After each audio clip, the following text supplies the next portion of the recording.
The trophy was midair when Grace realized she wasn't going to duck fast enough.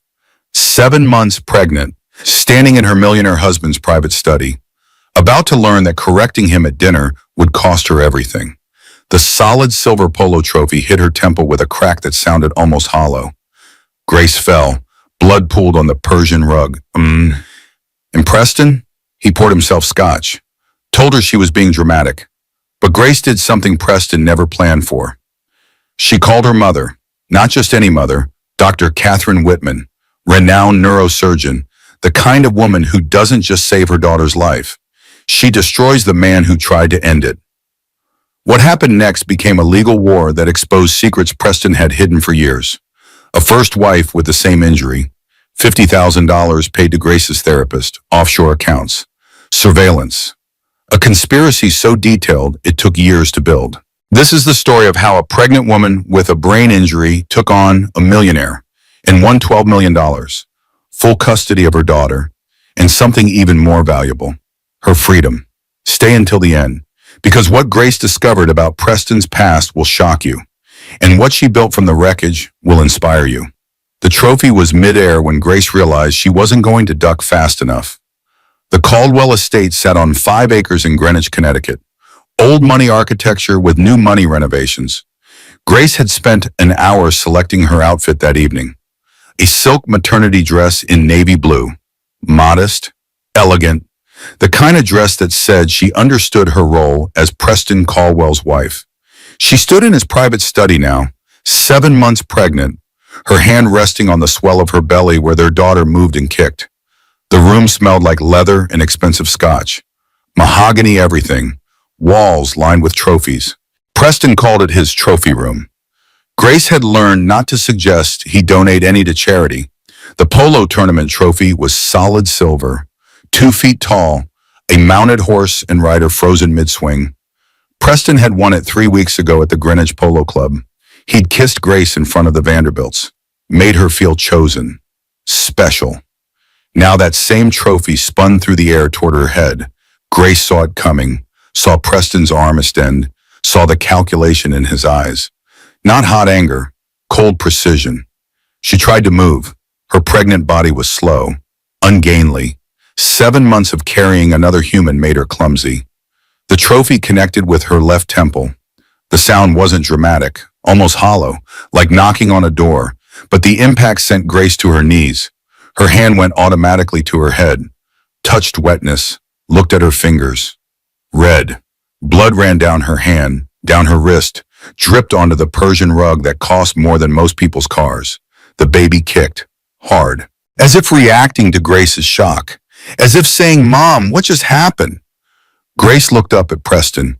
He stood by his mahogany desk, his arms still extended from the throw. His Rolex caught the light, $20,000 on his wrist. His custom suit was perfectly pressed, charcoal gray, tailored in London. He looked like he always looked. Successful, handsome, in control. His face wasn't angry anymore. It was blank. The rage had been replaced by something worse. Cold calculation. Like he was already planning his next move. "You embarrassed me," he said. His voice was flat, matter of fact, like he was commenting on the weather.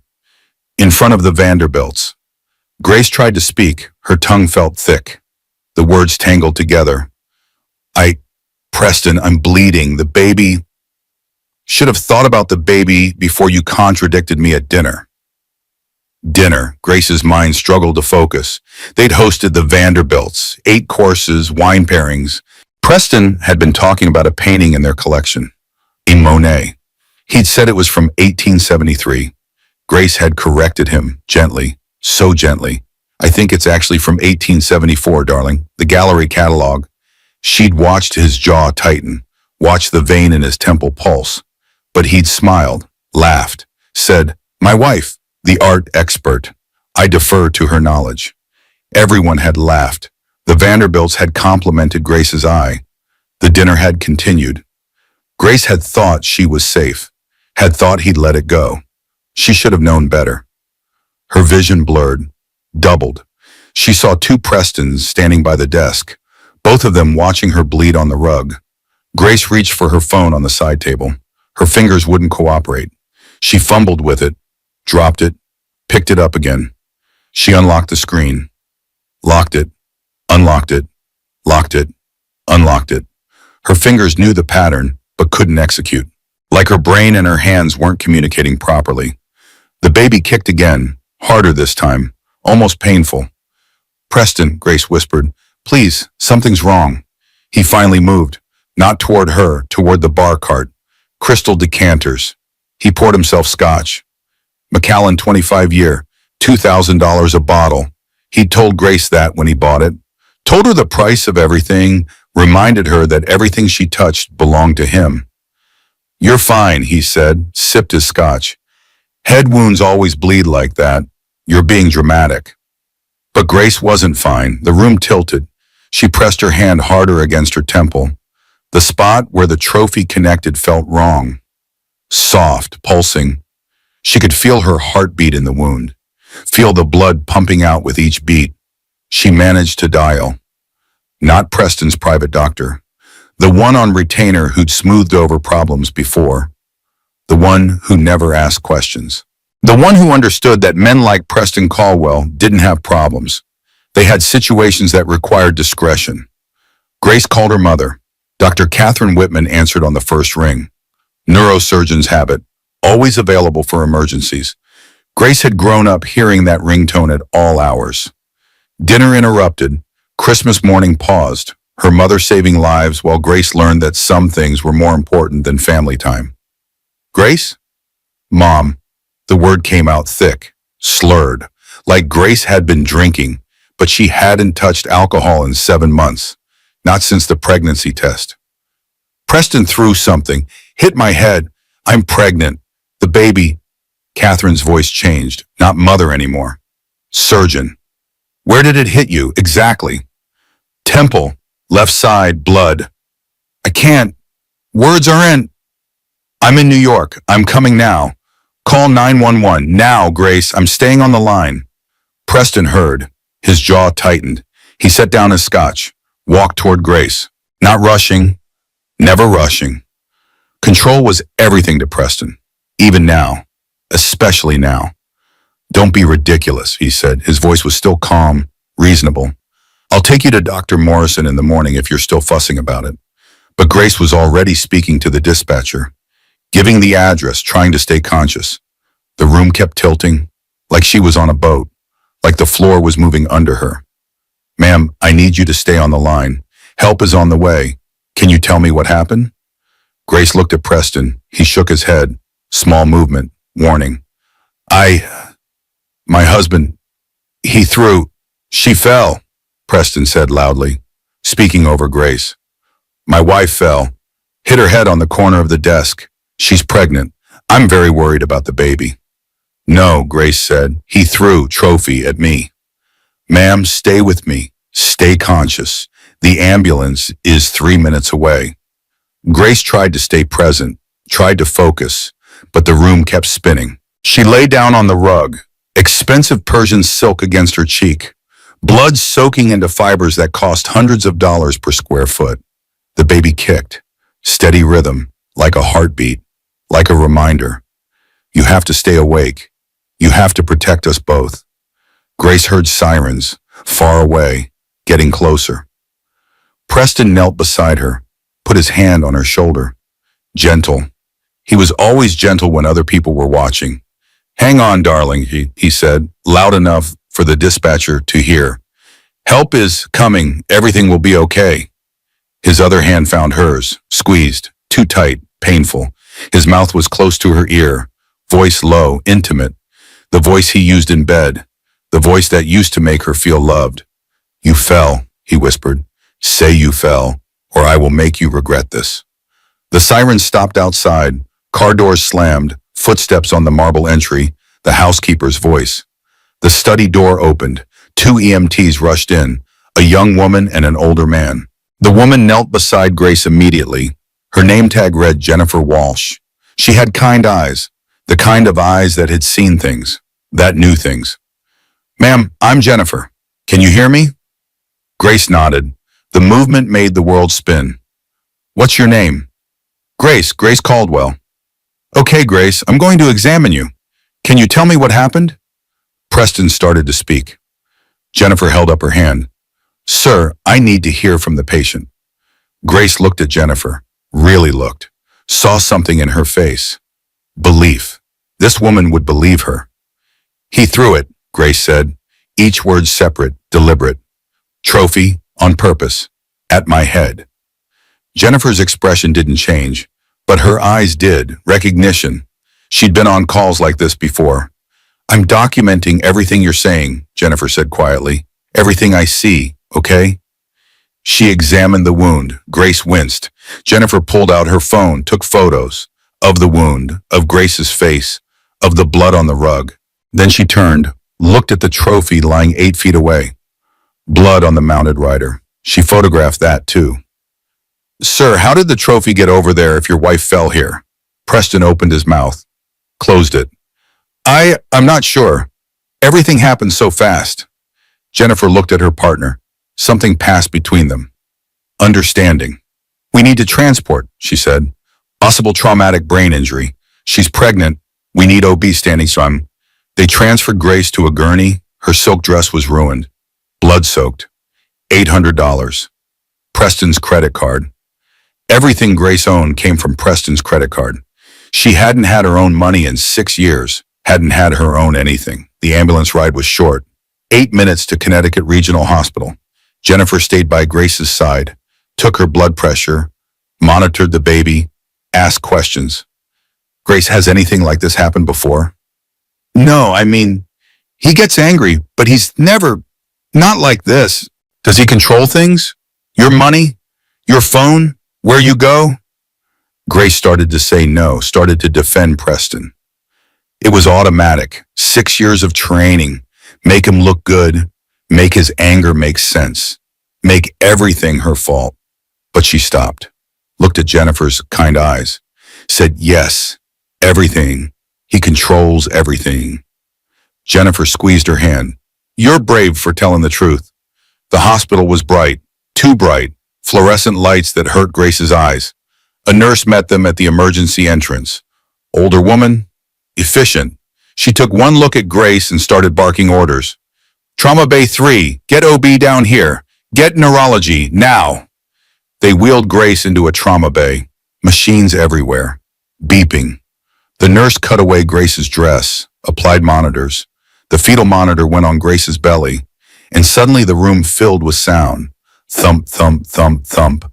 The baby's heartbeat. Fast but steady. Strong. Grace started crying, not from pain, from relief. The baby was okay.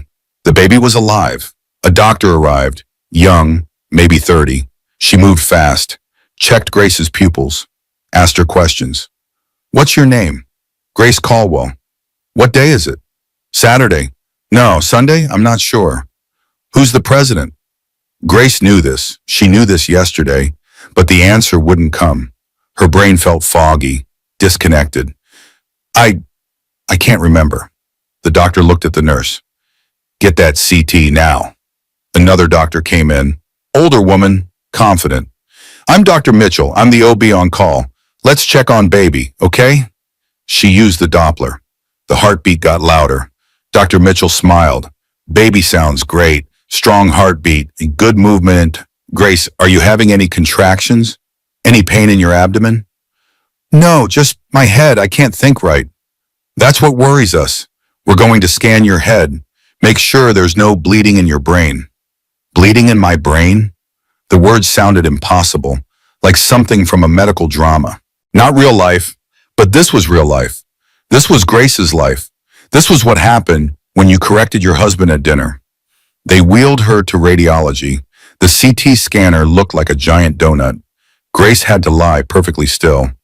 Every breath felt like her skull was splitting open. The baby kicked throughout, reminding her, grounding her.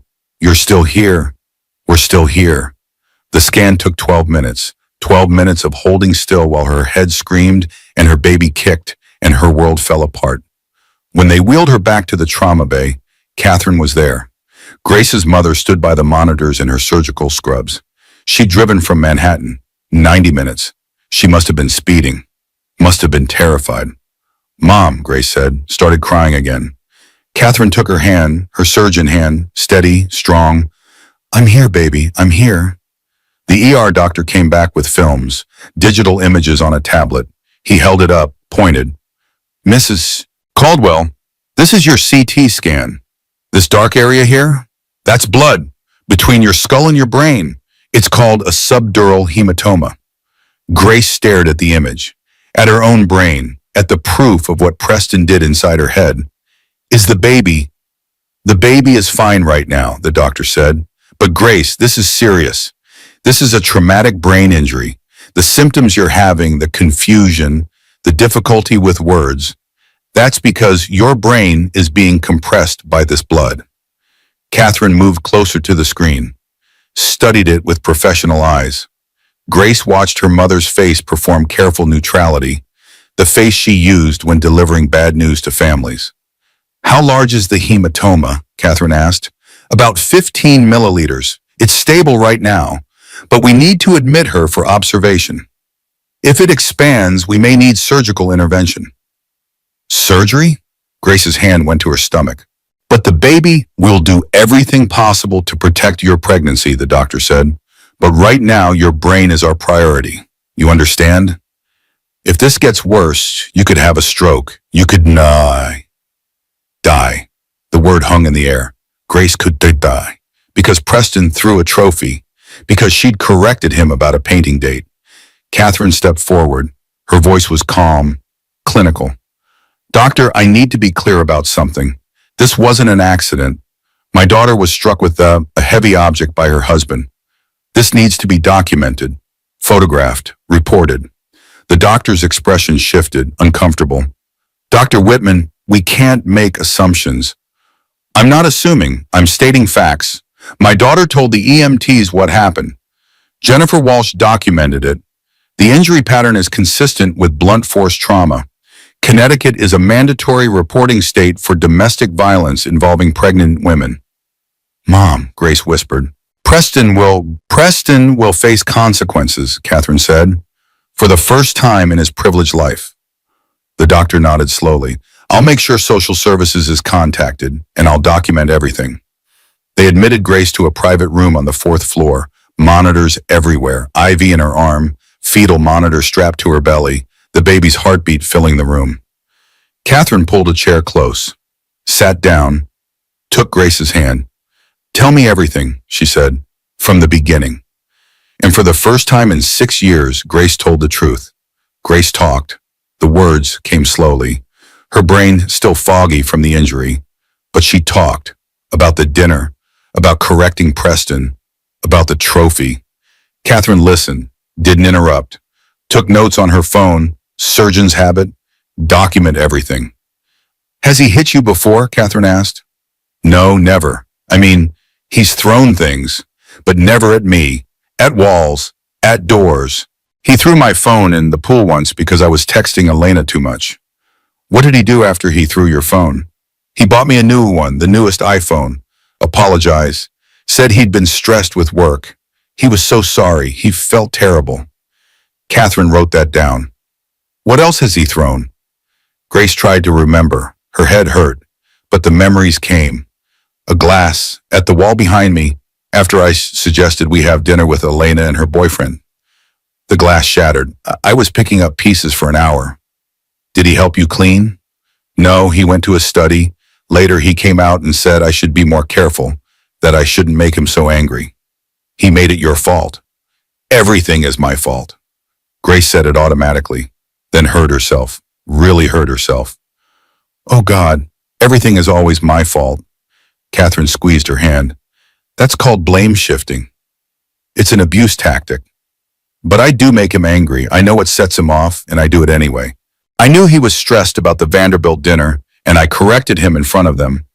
Grace, Catherine's voice was sharp, cutting through the fog. You corrected a factual error about a painting. That's not a crime. That's not deserving of violence. Nothing you could say or do justifies him throwing a trophy at your pregnant head. Grace started crying. Not pretty crying, ugly crying. The kind that made her nose run and her face blotch. The kind that made the baby kick in alarm. I thought I was going to die, she whispered. I thought he was going to kill me and the baby. I know, sweetheart, I know.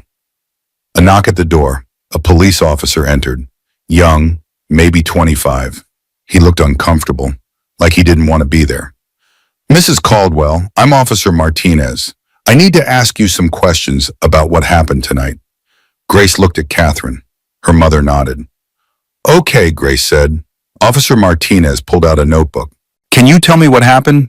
In your own words? Grace told the story again. The dinner, the correction, the trophy. She was getting better at telling it. The words came easier each time. Officer Martinez wrote everything down. And your husband is Preston Caldwell, the venture capitalist? Yes. Something changed in his expression. I see. And you're saying he threw this trophy at you intentionally? Yes, I watched him pick it up. I watched him aim. Mrs. Caldwell, are you sure? Head injuries can cause confusion. Maybe you misunderstood. She didn't misunderstand, Catherine said. She told the EMTs the same story. Before she was treated. Before anyone could influence her. Ma'am, I'm trying to get the facts. The facts are that my daughter has a subdural hematoma from blunt force trauma. The facts are that the trophy was found 8 feet from where she was injured. The facts are that her husband has money and you're already trying to give him an out. Oh, Officer Martinez's face flushed. I'm just doing my job. Then do it properly. Take photos and interview the EMTs. Get the CT scans. Build a case. He left after 10 more minutes. Grace could tell he wasn't going to pursue it. Men like Preston didn't get arrested. They had lawyers. They had connections. They had money. After he left, Elena arrived. Grace's best friend burst through the door like a storm. She took one look at Grace's bandaged head and started crying. Jesus Christ, Grace, I'm going to kill him. Elena? No, I'm serious. I'm going to actually kill him. Elena sat on the edge of the bed, carefully, avoiding the IV lines and monitors. I knew he was controlling. I knew he was an asshole, but this is attempted murder. It was just, he was angry. Stop, Elena's voice was fierce. Stop making excuses for him. He threw a trophy at your pregnant head. There's no excuse for that. None. Grace nodded, felt tears coming again. I'm scared. I know. But your mom is here. I'm here. We're going to figure this out. Elena stayed for an hour, made Grace laugh despite everything, told stories about her latest disaster date, about her mother's attempts to set her up with nice boys from her physical therapy practice. Normal things. Things that reminded Grace there was a world outside this hospital room. Outside Preston's control. After Elena left, Catherine pulled out her laptop. Grace, I've been thinking, we need to be strategic about this. What do you mean? Preston has money. Money buys lawyers. Lawyers control narratives. We need to control our own narrative. We need evidence, documentation, everything. Mom, I just want to rest. I know, and you will. But first I need you to think. Has Preston done anything else? Anything controlling or concerning? Even small things? Grace thought, her head hurt, but she tried. He tracks my phone. There's an app. He says it's for safety, in case something happens while I'm pregnant. Catherine wrote that down. What else? He controls the money. I have a credit card, but he checks every purchase. Questions me if I buy something he doesn't approve of. I wanted to take a painting class last year. He said it was a waste of money, that I should focus on the pregnancy. You weren't pregnant last year. No, but he said we were trying, that I should be preparing. What else? The therapist. He insisted I see Dr. Bennett. For anxiety, he said. But every time I tried to talk about Preston, she'd redirect. Ask me why I was so focused on his behavior instead of my own reactions. Catherine stopped typing, looked at Grace. He chose your therapist? Yes, Dr. Bennett was recommended by his friend. Grace, that's not therapy, that's surveillance. The word hit Grace like another blow. Surveillance. Like she was a criminal. Like she was the problem. He hired a nanny, Grace said quietly, for after the baby comes. I haven't even met her. He interviewed her himself, said he wanted to make sure she was qualified. Does he know I'm here? I texted him, said I was staying with you during recovery. Doctor's orders. What did he say? Grace pulled up the text, showed Catherine. Preston, fine, rest. We'll talk when you're irrational.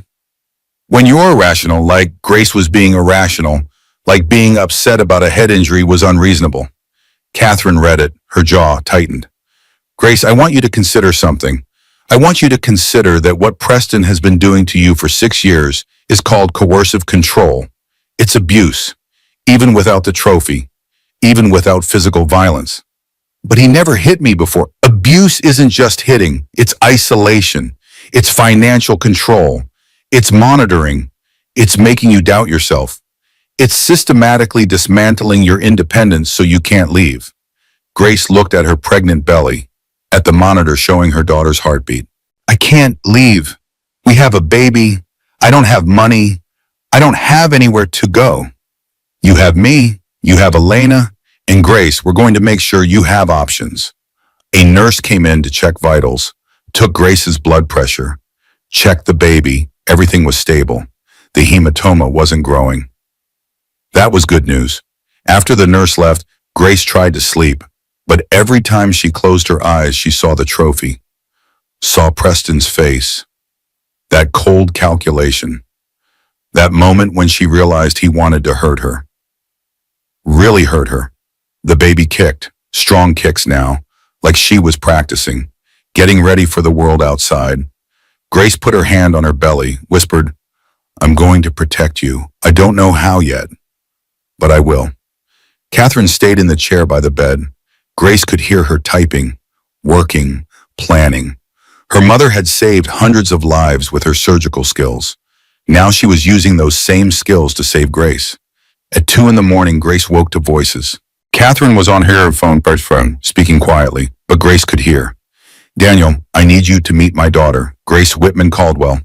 Her husband assaulted her. Traumatic brain injury, 7 months pregnant, documented evidence. A pause. Yes, I have CT scans, EMT testimony, hospital records, everything. Another pause. She's going to need the best. This man has money, connections. He's going to fight. Grace closed her eyes, pretended to be asleep. Listened to her mother building a case, building a wall of protection, building a future where Grace and her baby could be safe. She touched her bandaged head. The trophy had left a mark, probably a scar, permanent reminder. But maybe that was okay. Maybe she needed a reminder, something physical, something that said, this happened, this was real. You're not crazy. The baby kicked again. Grace whispered to her belly, to her daughter who couldn't hear yet but somehow knew. Your grandmother is fierce. You're going to love her. She's going to teach you to be strong, stronger than me. But even as she said it, Grace wondered, was she weak? She'd stayed with Preston for 6 years, ignored the signs, made excuses, let him control her, let him isolate her, let him turn her into someone small and manageable. No, Catherine's voice in her head. You're not weak. You survived. That takes strength.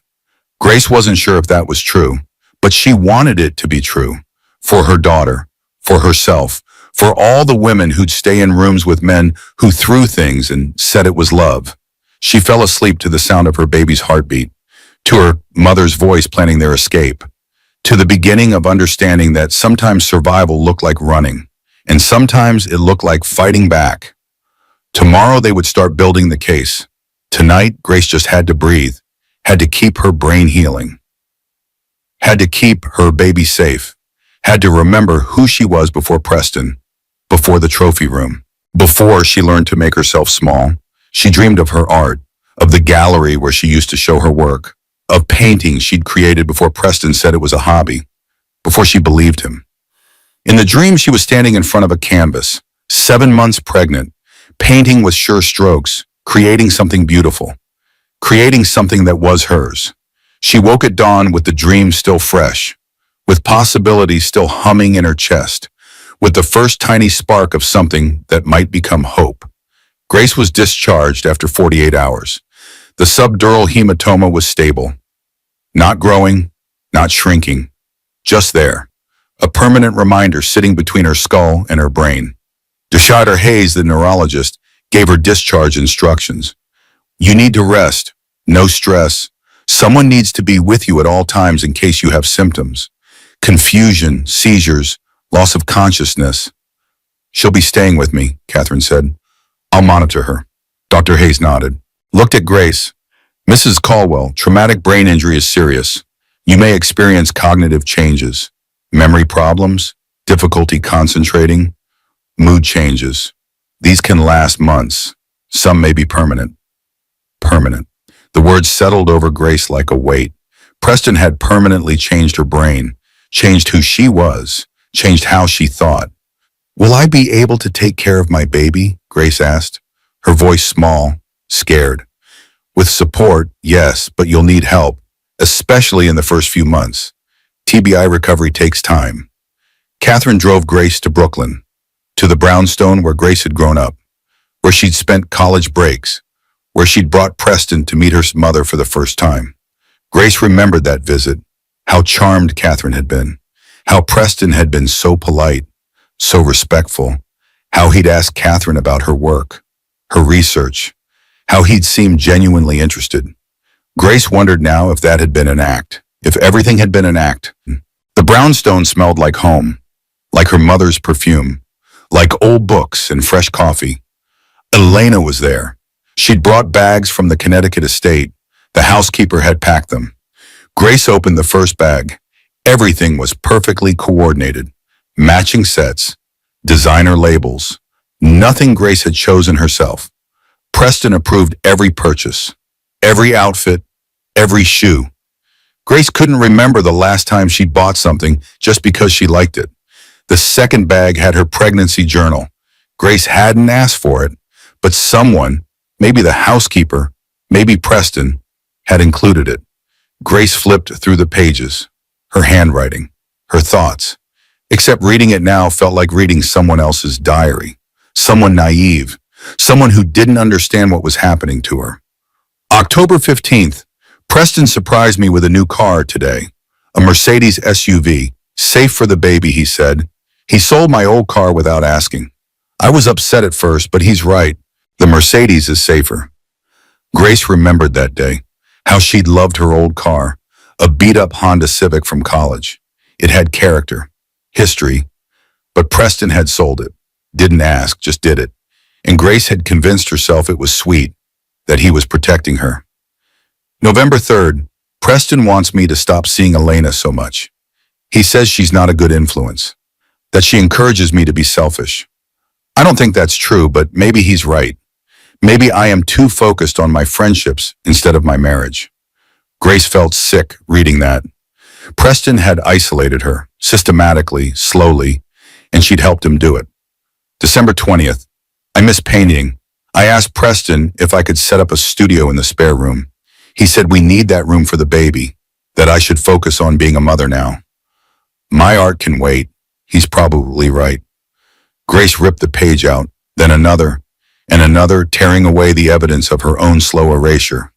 The baby kicked, hard, like approval. Like, yes, Mom, rip it up, burn it down. Elena walked in, saw the torn pages scattered on the bed. Good, that version of you needs to die. That's harsh, Grace said, but she smiled a little. It's true that Grace made excuses. This Grace fights back. Catherine appeared in the doorway. Daniel Berkowitz is here. Are you ready to meet him? Grace touched her bandaged head, looked at her torn journal pages, at Elena's fierce face, at her mother's determined expression. Yes, I'm ready. Daniel Berkowitz was 50-something, sharp suit, sharper eyes. He sat up at Catherine's dining table like he was preparing for surgery. Laptop, legal pads, organized chaos that somehow made sense. Grace, he said, shook her hand gentle, like he understood she was fragile. I'm sorry for what happened to you. I'm going to do everything I can to make sure Preston pays for it. Thank you. I need to be direct with you about what we're facing. Your husband has money, significant money. He's going to hire the best defense attorney money can buy. That attorney is going to try to destroy your credibility, make you look unstable. vindictive, crazy. I'm not crazy. I know that, but they're going to try to make a jury believe you are. So we need to be strategic. We need evidence, lots of it, and we need to establish a pattern. Daniel pulled up a file on his laptop. I've been researching Preston. Did you know he was married before? The room went silent. Grace stared at him. What? Preston was married before, to a woman named Adrienne Spencer, 8 years ago. Marriage lasted 18 months. Sealed divorce records, but I pulled what I could. Adrienne went to the emergency room twice during their marriage. Once for a fractured wrist, once for facial contusions. Grace couldn't breathe. Preston had been married before, for 18 months, and he'd never mentioned it, never said a word. He told me I was his first everything, Grace whispered. His first serious relationship, his first love. I was special. You were lied to, Daniel said, not unkindly, factually. And Grace, this is good news for us, because if we can find Adrienne, if we can get her to talk, if she was also abused, that establishes a pattern. That makes Preston's defense much harder. Catherine leaned forward. Can you find her? I'm working on it.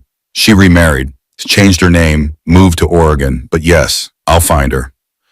Daniel spent 2 hours going through everything. Grace told him about the phone tracking, the financial control, the therapist Preston had chosen, the nanny he'd hired without her, the constant monitoring, the way he rewrote reality, made Grace doubt her own perceptions. This is called coercive control, Daniel said. It's abuse, even without the physical violence. Some states are starting to recognize it legally. Connecticut isn't quite there yet, but we can use it to paint a picture, to show the jury who Preston really is. And what about the prenup? Grace asked. I signed a prenup. It says I get nothing if we divorce. Prenups can be challenged, especially in cases of domestic violence. Connecticut law allows for prenups to be set aside if they were signed under duress or if there's been abuse. We're going to argue both. How much are we talking about? Elena asked. Always practical. Daniel looked at Grace. How much do you want? I never thought about it. I just want to be safe. Want my baby to be safe. Think bigger, Daniel said. This isn't just about safety. It's about justice. Preston has money. Lots of it. His venture capital fund is worth hundreds of millions. His family has old money. Connecticut estate, Manhattan penthouse, assets all over the world. I don't want to be greedy. This isn't greed. This is compensation. For your injury, for your lost career, for your pain and suffering, for raising a child alone with a traumatic brain injury, for everything he took from you. Catherine added, and it's deterrence. Men like Preston only understand money. Taking his money is the only punishment that will hurt. Daniel pulled out a calculator, started typing. Medical bills, lost earning capacity, pain and suffering, punitive damages. I'm thinking we asked for 8 figures, 10 million minimum. Grace felt dizzy. $10 million. It was impossible. Unreal. He'll never pay that. He will if we win. And Grace, we're going to win because we have something he doesn't have. What? The truth. Daniel smiled, not friendly, predatory, and a neurosurgeon mother who's been documenting everything. They talked for another hour. Strategy, timeline, what to expect. Daniel explained that Preston would likely file for custody, try to take the baby, use Grace's TBI as evidence she was unfit. They needed to be ready for that. Can he really take my baby? Grace asked, fear sharp in her throat. He can try. But Grace, you have the best possible witness. Your mother, a renowned neurosurgeon who can testify that your TBI doesn't affect your ability to parent, that you're healing well, that you're competent. I don't feel competent. I can't remember things. I get confused. My hand shakes. Grace held up her right hand. The tremor was slight but visible. How can I take care of a baby like this? With help, Catherine said firmly. With me, with Elena, with nurses if needed. Grace, you're not doing this alone. After Daniel left, Grace sat in her childhood bedroom. Same bed, same desk, different person. The Grace who'd slept in this room had been confident, ambitious, full of dreams. What happened to her? Preston happened. 6 years of systematic erosion. 6 years of being told her perceptions were wrong, her feelings were too much, her ambitions were selfish. 6 years of becoming smaller and smaller until she disappeared entirely. Except she hadn't disappeared, not completely. Some part of her had survived. The part that called her mother. The part that told Jennifer Walsh the truth. The part that was still here, still fighting. Grace pulled out her phone, scrolled through old photos, found pictures from before Preston, from college, from her first gallery show. She'd been 23, wearing jeans and a paint-stained shirt, grinning, so proud of her work, so sure of herself. She barely recognized that woman, but she wanted to. She wanted to remember who she'd been, who she could be again. Elena knocked, came in with tea. You okay? I don't know. Daniel wants to sue for $10 million. That's insane. Is it? You have a permanent brain injury. You lost your career. You're raising a baby alone. 10 million seems reasonable to me. I never wanted his money. I just wanted him to love me. Elena sat on the bed, took Grace's hand. Honey, that wasn't love. Love doesn't track your phone. Love doesn't control your money. Love doesn't throw trophies at your head. Then what was it? Ownership. Preston didn't want a wife. He wanted a possession. Something beautiful he could show off and control. Grace knew Elena was right, but knowing and accepting were different. Part of her still wanted to believe Preston had loved her. That somewhere under the control and anger was the man she'd married. The man who'd seemed so perfect, so attentive, so devoted. But that man had never existed. He'd been a performance, an act, designed to trap Grace. And it had worked. For 6 years, it had worked. Her phone buzzed. Preston. Grace's heart raced. Elena leaned over, read the text. Preston, we need to talk about our future, about our daughter. Call me. Don't, Elena said. Let Daniel handle it. That's what lawyers are for. But Grace's thumb hovered over the call button. Old habits, 6 years of responding immediately, of managing Preston's moods, of preventing his anger. Grace, Elena's voice was sharp. Don't. You don't owe him anything. Not anymore. Grace put the phone down. It felt like defiance, like rebellion, like the smallest, bravest thing she'd ever done. That night, Grace dreamed of the trophy room, but in the dream, she was dismantling it, taking down each trophy, each award, each symbol of Preston's dominance, packing them in boxes, carrying them out. The room got lighter with each trophy removed, until it was empty, clean, ready for something new. She woke with her hand on her belly. The baby was awake, moving, dancing, living. Grace whispered to her daughter, to this person who didn't exist yet, but somehow already did. Your father hurt me, but he's not going to hurt you. I'm going to make sure of that. Even if I have to fight for the rest of my life, even if I have to face him in court, even if I have to stand up and tell the world what he did, I'll do it. For you. The baby kicked, like agreement. Like, yes, Mom, fight, I'm worth it, we're worth it. Grace fell back asleep with that kick echoing in her body, with the first real hope she'd felt in years, with the understanding that sometimes love meant war. Daniel Berkowitz filed the lawsuit on a Wednesday morning. By Wednesday afternoon, the world knew. Grace was sitting in Catherine's living room when her phone started blowing up. Text, calls, email notifications. She'd been off social media for years. Preston didn't like her posting. Said it was undignified, but people found her anyway. Elena grabbed Grace's phone, started reading headlines. Pregnant woman sues millionaire husband for trophy assault. Connecticut venture capitalist accused of brain injury attack. Neurosurgeon mother takes on wealthy son-in-law. Oh God, Grace said. Everyone knows. Good, Catherine said firmly. Let them know. Let the whole world know what Preston did. But Grace felt exposed, vulnerable, like standing naked in front of thousands of strangers. Her worst moment. Her most painful experience. Turned into news, into entertainment, into something people would discuss over coffee. Don't read the comments, Elena warned. Seriously, don't. Grace read them anyway. She couldn't help it. Scrolled through news articles on her laptop, read what strangers said about her life, about her choices, about her pain. She's just after his money. Gold digger getting what she deserves. What did she do to make him that angry? Convenient she's pregnant. Sympathy play. Trophy wives get trophy injuries, LOL. Each comment was a small cut. Not deep, but enough. Enough to make Grace doubt.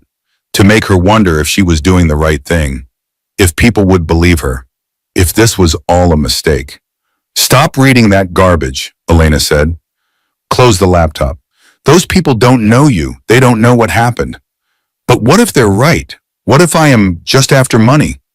You're not. You're after justice. There's a difference.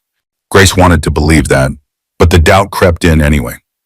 Preston had been working on her for 6 years, teaching her to doubt herself, to question her reality, to believe she was always wrong. Those comments just reinforced what he'd been saying all along, that she was the problem, that she'd caused this, that she deserved it. Her phone rang, unknown number. Grace answered without thinking. Grace, Preston's voice. Soft, the voice he used when they were dating, when she thought she was lucky. This is insane. We need to talk. Grace's heart raced. Elena and Catherine were watching her. She put the phone on speaker. I don't think we should talk without lawyers present, Grace said. Tried to sound firm, confident. Her voice shook anyway. Lawyers? Grace, come on. This is us. We're having a baby together. We can work this out. You threw a trophy at my head, Preston. It was an accident. I threw it near you. You moved into its path. I never meant to hurt you. And there it was, the rewriting. Grace had seen him aim, had watched his eyes calculate, had known in that moment he wanted to hurt her. But he said it with such conviction, such sincerity. For a split second, Grace doubted her own memory. The CT scan says otherwise, Catherine said loudly, making sure Preston knew she was there. Listening, witnessing. Catherine, Preston's voice changed, harder. This is between my wife and me. Your wife has a subdural hematoma, a traumatic brain injury, from blunt force trauma to her head. That's not an accident, Preston. That's assault. I'm not having this conversation with you. Then don't have it at all, Catherine said. Any further communication should go through Grace's attorney. Daniel Berkowitz, I'm sure you know the name. Preston was quiet for a moment. Then, Grace, think about our daughter. Think about what's best for her. Is this really what you want? Our family torn apart? Her growing up in a broken home? She's safer in a broken home than one where her father throws things at her mother's head, Grace said. Found her voice, found her strength. I'm done protecting you, Preston. I'm done making excuses. I'm done. She hung up. Her hand shook.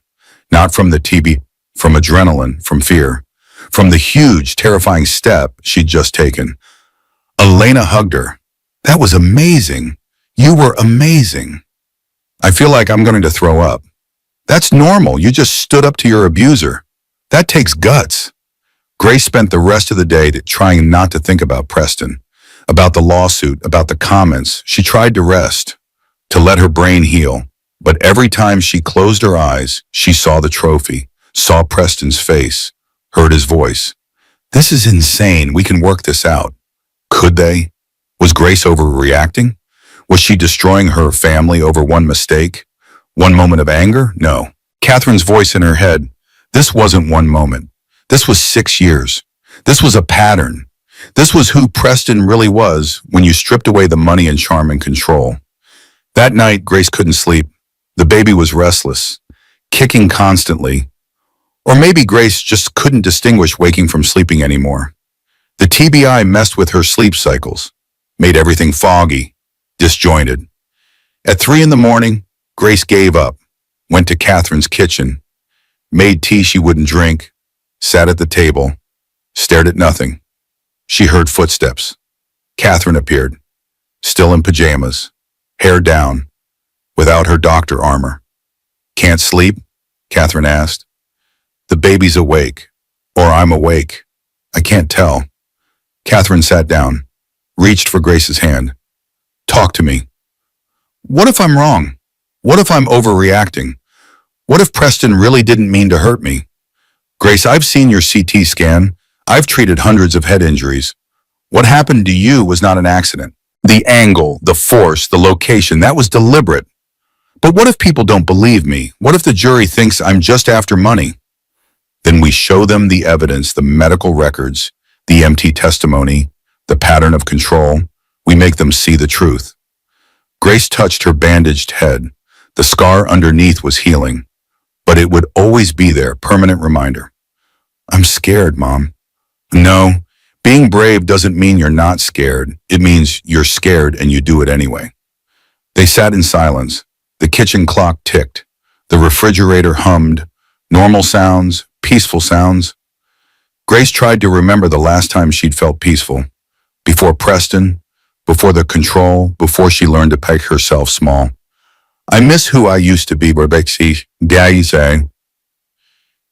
Grace said quietly. I miss painting, miss having opinions, miss feeling like I mattered. You still matter. You always mattered. Preston just made you forget. How do I remember? How do I become her again? One day at a time, one choice at a time. Every time you tell the truth, you remember a little more. Every time you stand up for yourself, you get stronger. Grace nodded, tried to believe it, tried to see herself as strong instead of broken, as brave instead of scared, as fighting back instead of falling apart. They went back to bed eventually. Grace lay in her childhood room, listened to her daughter move inside her, whispered promises, promises about safety, about strength, about never letting anyone make her small again. She fell asleep to those promises, to the rhythm of her daughter's movements, to the hope that maybe, just maybe, they would both be okay. The next morning, Daniel called. Grace, I found Adrienne Spencer. Grace's heart jumped. You did? Yes, she's willing to talk, just to you. No lawyers, no recording. She wants to meet the woman who finally reported him. Where is she? Portland, Oregon. Can you fly? Grace looked at Catherine. Her mother nodded. We'll go together. 2 days later, Grace and Elena were on a plane to Portland. 8 months pregnant now. On TBI still affecting her balance. She shouldn't have been flying. Did it anyway. Some things were more important than doctor's orders. They met Adrienne at a coffee shop in downtown Portland. Grace recognized her immediately. Beautiful. 40-something. Expensive clothes. Successful. She looked like she had her life together. Like nothing bad had ever happened to her. But Grace saw it. The way Adrienne's hands shook a little when she reached for her coffee. The way her eyes darted to the door. The way she sat with her back to the wall. Grace knew those behaviors. Knew them intimately. They were survival mechanisms. They were what abuse left behind. Grace, Adrienne said, looked at Grace's pregnant belly, at the fading scar on her temple. Recognition crossed her face. He hit you in the temple too. Ooh, Grace touched her scar. Trophy, silver polo trophy. Mine was a picture frame, heavy one, crystal. He threw it when I suggested we spend Thanksgiving with my family instead of his. They talked for 2 hours about Preston, about the pattern, the control, the isolation, the way he made you doubt yourself, made you feel crazy, made you think you deserved it. I stayed for 18 months, Adrienne said. 18 months too long, but I didn't have anyone. My parents were dead. I didn't have friends. Preston made sure of that. Didn't have money, didn't have options. How did you leave? I almost didn't. The second ER visit, the hematoma, I almost died. The doctor told me if I went home, I might not survive the next incident. So I didn't go home. I called a domestic violence shelter from the hospital. They helped me disappear. Did you report him? I filed a police report. Preston's lawyers made it go away, paid off everyone, made me sign an NDA in exchange for the divorce settlement. I was scared, broke, alone, so I signed. I'm sorry, Grace said. Don't be. I survived. That's what matters. And Grace, you're braver than I was. You're fighting back, with lawyers as expensive as his, with your mother helping, with evidence. You're doing what I couldn't do. Will you testify? Grace asked. Against Preston. In my case, boss. Adrienne was quiet for a long moment, stared into her coffee, finally said, I I've wanted to for 8 years. Every time I heard his name, saw his face in business journals, knew he was out there, living his perfect life, hurting someone else. Yes, I'll testify I'll tell them everything. Grace started crying. Relief, gratitude, understanding. Thank you. No, thank you for being brave enough to fight, for making it possible for me to finally tell the truth. They hugged. 2 women, 2 survivors. 2 people who'd loved the same man and learned the hard way that his love was poison. On the plane home, Grace felt different. Lighter, less alone. She wasn't the only one. Preston had done this before. Would probably do it again if someone didn't stop him. And Grace was going to be the one to stop him. Elena squeezed her hand. You okay? I'm angry, Grace said. Really, really angry. Good. Anger is useful. Anger gets shit done. Grace touched her belly. Her daughter kicked. Strong kicks now. Fighter kicks. He's not going to get away with him, even if it takes everything I have. Even if I have to stand up in court and tell the world what he did. He's not getting away with it. Elena smiled. There she is. There's the Grace I remember. The one who doesn't take shit from anyone. Grace hadn't felt like that Grace in years, but maybe she could be her again. Maybe that Grace wasn't gone, just buried, just waiting for permission to emerge. They landed in New York at midnight. Catherine picked them up.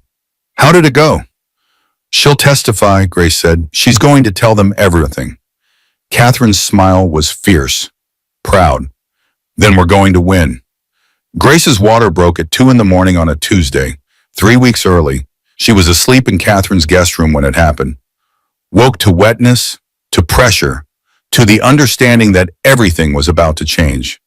Mom, Grace called, tried to sound calm, failed. Catherine appeared instantly. Surgeon training, always ready. Your water broke? Yes, I think. Is it supposed to be this much? Yes. Are you having contractions? Grace paid attention to her body, felt a tightening low in her belly, not painful yet, just pressure. Maybe, I don't know what they're supposed to feel like. We're going to the hospital. Now. They drove to Mount Sinai. Manhattan traffic at 2 a.m. was light. Catherine drove fast anyway. Surgeon driving, efficient, direct.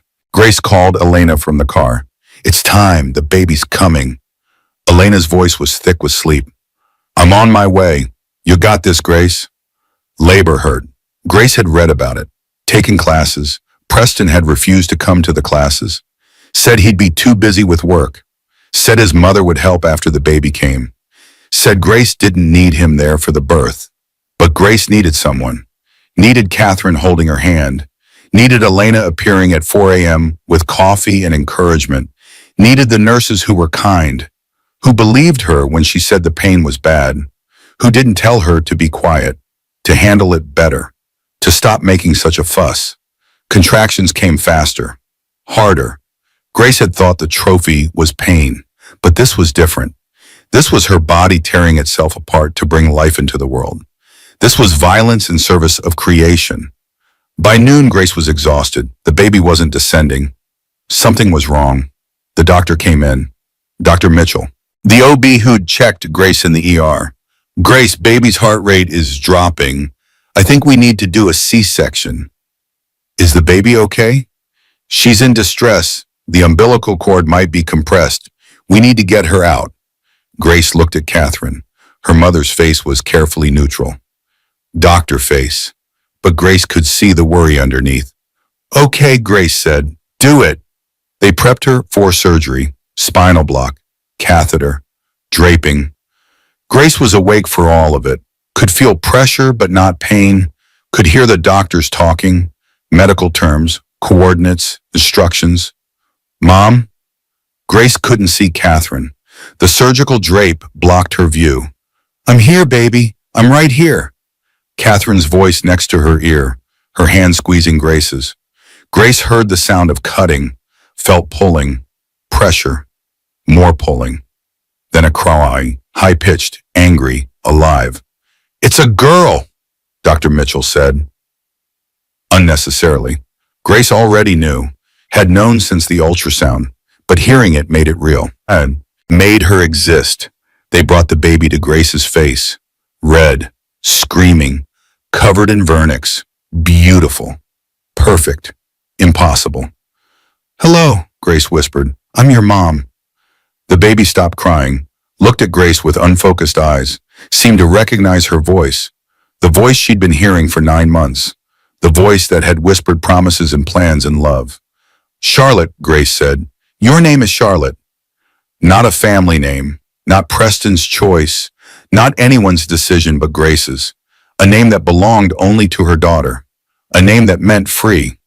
They took Charlotte away to check her. Apgar score, weight, measurements. Grace was stitched up, moved to recovery. Everything felt distant, foggy, like she was underwater. Elena appeared with flowers. "She's beautiful, Grace. Absolutely perfect." "Is she okay?" They took her away.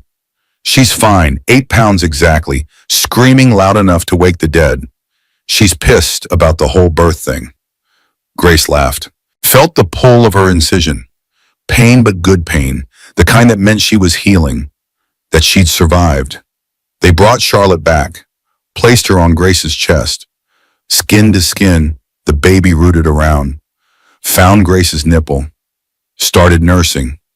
It hurt, but it was supposed to hurt. This was what mothers did, what bodies did, what survival looked like. Catherine took photos, Grace holding Charlotte, Charlotte's tiny face, her fingers, her toes. Evidence that this person existed, that Grace had brought her into the world despite everything, despite Preston, despite the lawsuit, despite the brain injury. Preston arrived 2 hours later. Grace was in a private room. Charlotte asleep in the bassinet. Grace's body ached everywhere. Her head, her incision, her back. But she was okay. They were okay. Preston walked in like he owned the place, like nothing had happened, like there wasn't a lawsuit, like he hadn't tried to kill Grace 8 weeks ago. "She's beautiful," Preston said. Walked straight to the bassinet, picked Charlotte up without asking. "Put her down," Grace said. Her voice was weak. Post-surgery, post-labor, but firm. "She's my daughter. She's our daughter, and you tried to kill me while I was pregnant with her." Preston held Charlotte, looked at Grace. "No jury is going to believe that. Not after they hear about your therapy sessions, about your paranoia, about your instability." Grace's blood went cold. "What are you talking about?" Dr. Bennett's notes, very detailed notes about your anxiety, your irrational fears, your difficulty distinguishing reality. My attorney has them, along with medical records showing a history of mental health treatment. "I saw Dr. Bennett because you made me. You chose her. You probably told her what to write." "Prove it." Preston smiled. Not kind, predatory. "Grace, you can drop the lawsuit. We can co-parent. I'll be generous. Or you can keep fighting. And I'll make sure you lose everything, including her." He put Charlotte back in the bassinet, gently. His hands were always gentle except when they weren't. "Think about it," he said. Kiss Grace's forehead. A husband's kiss, loving, tender, wrong. "I'll give you a few days to decide, but Grace, I always win." He left. Grace stared at Charlotte, at this tiny person who depended on her, who needed her to be strong, smart, brave, who needed her mother to not give up. Catherine came back with coffee, saw Grace's face. "What happened?" "Preston was here. He says he has Dr. Bennett's therapy notes, that they prove I'm unstable, that he's going to use them to take Charlotte." Catherine's jaw tightened. "Daniel needs to know about this. What if Preston's right? What if I can't win? What if I lose her?" "Grace, listen to me. You're not losing anything. We have evidence. We have Adrienne. We have the EMT testimony. We have your CT scans. We have everything. But my TBI, what if the judge thinks, I can't take care of her?" "Then we show them you can. We document everything. Every feeding, every diaper change, every moment of competent mothering. We show them you're healing, that you're capable, that you're exactly what Charlotte needs." Grace looked at Charlotte, at her daughter's perfect face, her tiny hands curled into fists. She looked like she was ready to fight. like she'd inherited something fierce from Grace, something that wouldn't give up. Okay, Grace said. Okay, we fight. That night, Grace tried to sleep, but Charlotte needed to be fed every 2 hours. Grace's body ached. Her milk hadn't come in fully yet. Charlotte was frustrated, crying. Grace was crying too. Everything hurt. Everything was hard. At 3 a.m., a nurse came in, older black woman, kind face. Her name tag said Patricia. First baby? Patricia asked. Yes, I don't know what I'm doing. Nobody does it first. Here, let me show you. Patricia helped Grace position Charlotte, adjusted the latch, made it less painful, more natural. Charlotte settled, started nursing properly. The room went quiet except for the small sounds of feeding.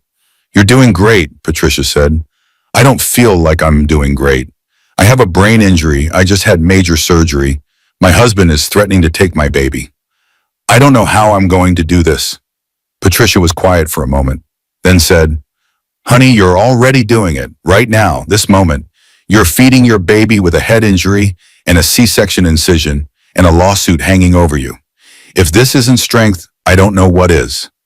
Grace looked down at Charlotte, at this tiny human who trusted her completely, who didn't know about lawsuits or brain injuries or abuse, who just knew that Grace was warm, safe, home. I'm terrified, Grace whispered. Good, Patricia said. Means you understand what's at stake. Now let that terror make you fierce. Fierce. Grace liked that word. Not strong, not brave. Fierce. Like a mother protecting her young. Like someone who would burn the world down to keep her child safe. Charlotte finished nursing, fell asleep in Grace's arms. Grace studied her face, memorized it. This was why she was fighting. Not for money, not for revenge. For this, for the right to keep holding her daughter. For the freedom to raise her without fear. Elena came back in the morning with breakfast. Real food, not hospital food. Bagels from Grace's favorite place from college. Still remembered after all these years. How was your first night? Elena asked. Hard, but I did it. We did it. Of course you did. You're a badass. Grace didn't feel like a badass, but maybe that was okay. Maybe you didn't have to feel strong to be strong. Maybe you just had to keep going, keep feeding your baby, keep healing, keep fighting. Daniel Berkowitz called later that day. Grace put him on speaker so Catherine and Elena could hear. Grace, Preston's attorney filed an emergency motion. He's seeking temporary sole custody of Charlotte. Grace's stomach dropped. Can he do that? He's doing it. The motion claims you're unfit due to your TBI and mental health issues. Cites Dr. Bennett's notes. Requests that Charlotte be placed with Preston pending a full custody evaluation. I just gave birth yesterday. She's breastfeeding. You can't separate a newborn from her mother. I agree, but Preston's arguing that your TBI makes you a danger, that you can't safely care for an infant. We have a hearing in 48 hours. 48 hours.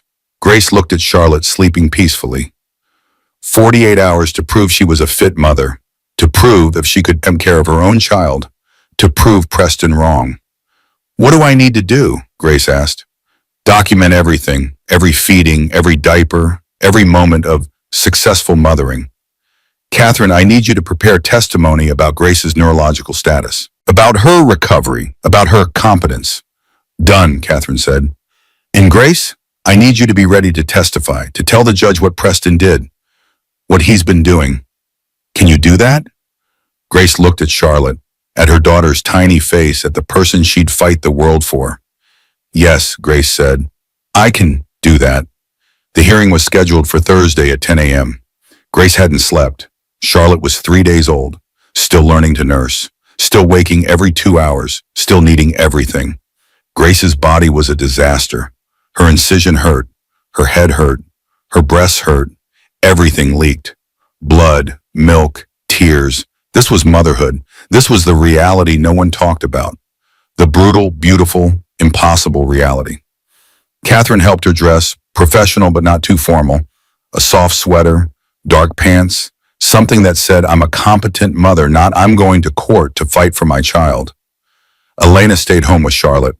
Grace hated leaving her, felt physically wrong, like leaving a limb behind. But the courthouse didn't allow babies. So Charlotte stayed with Elena, safe, fed, loved. Daniel met them at the courthouse. Connecticut family court, beige, bureaucratic, depressing. Preston will be here with Marcus Brennan, Daniel said. They're going to paint a picture of an unstable woman who can't care for herself, let alone a child. We're going to paint a picture of a new mother recovering from domestic violence, competent, capable, with excellent support. What if I mess up? What if I say the wrong thing? You won't, just tell the truth. That's all we need. They waited in the hallway. Other families waited too. Custody battles, divorces, child welfare cases. Everyone looked tired, defeated, like the court system had already broken them. Preston arrived with Marcus Brennan. Marcus was 50-something, expensive suit, confident walk, the kind of lawyer who never lost, who made problems disappear, who knew how to work the system. Preston looked perfect. Charcoal suit, perfectly groomed, concerned husband face. He nodded at Grace, small, polite, like they were strangers, like he hadn't thrown a trophy at her head, like their daughter wasn't 3 days old. The bailiff called them in. Caldwell custody matter. Judge Morrison presiding. Judge Patricia Morrison was 60-something. No-nonsense face. She'd seen everything, heard every lie, knew every trick. Grace hoped that was good and hoped the judge would see through Preston. Marcus Brennan presented first. Smooth, confident. Your Honor, we're seeking emergency custody due to serious concerns about Mrs. Caldwell's ability to safely care for the child. Mrs. Caldwell suffered a traumatic brain injury 8 weeks ago. She continues to experience cognitive deficits, memory problems, confusion, physical tremors. Additionally, she has a documented history of mental health issues, anxiety, paranoid thinking, difficulty distinguishing reality. He held up documents. Dr. Bennett's therapy notes, medical records from the ER, neurological evaluations. Mrs. Caldwell is currently living with her mother rather than in the family home. She has no stable residence, no income, no resources of her own. The child would be better served in Mr. Caldwell's care. He has the financial means, the stable home, the resources to provide excellent care. Daniel stood. Your Honor, this motion is a transparent attempt to control and punish Mrs. Caldwell for filing a civil suit against her husband. Mr. Caldwell threw a polo trophy at his pregnant wife's head, causing a subdural hematoma. That's the reason for her brain injury. That's the reason she's not living in the marital home. She's fleeing domestic violence, not abandoning her responsibilities. Judge Morrison held up her hand. I've read the briefs. Let's hear from the experts. Dr. Whitman, you're the maternal grandmother? Catherine stood, took the witness stand, swore to tell the truth, became doctor. Catherine Whitman, renowned neurosurgeon, not Catherine Whitman, terrified grandmother. Dr. Whitman, can you describe your daughter's current neurological status? Grace has made excellent progress. Her subdural hematoma has resolved. Her cognitive deficits are minimal and improving. She has some short-term memory issues and a slight tremor in her right hand, but these don't affect her ability to parent. Marcus Brennan cross-examined. Dr. Whitman, isn't it true that traumatic brain injury can cause personality changes, impulsivity, poor judgment? In severe cases, yes. Grace's TBI was moderate. She's healing appropriately. Her judgment is sound. She's been caring for her newborn excellently for 3 days with no issues. But doctor, you're her mother. Aren't you biased? I'm also a neurosurgeon with 30 years of experience treating head trauma. I can separate my professional opinion from my personal feelings.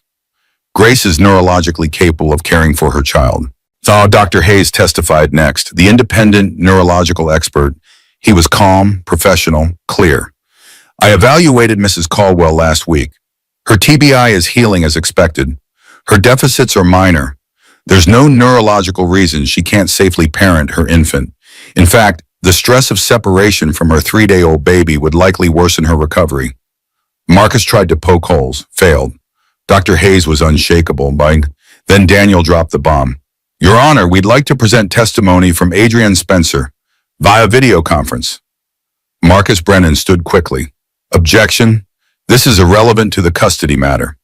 Your Honor, Ms. Spencer was Mr. Caldwell's first wife.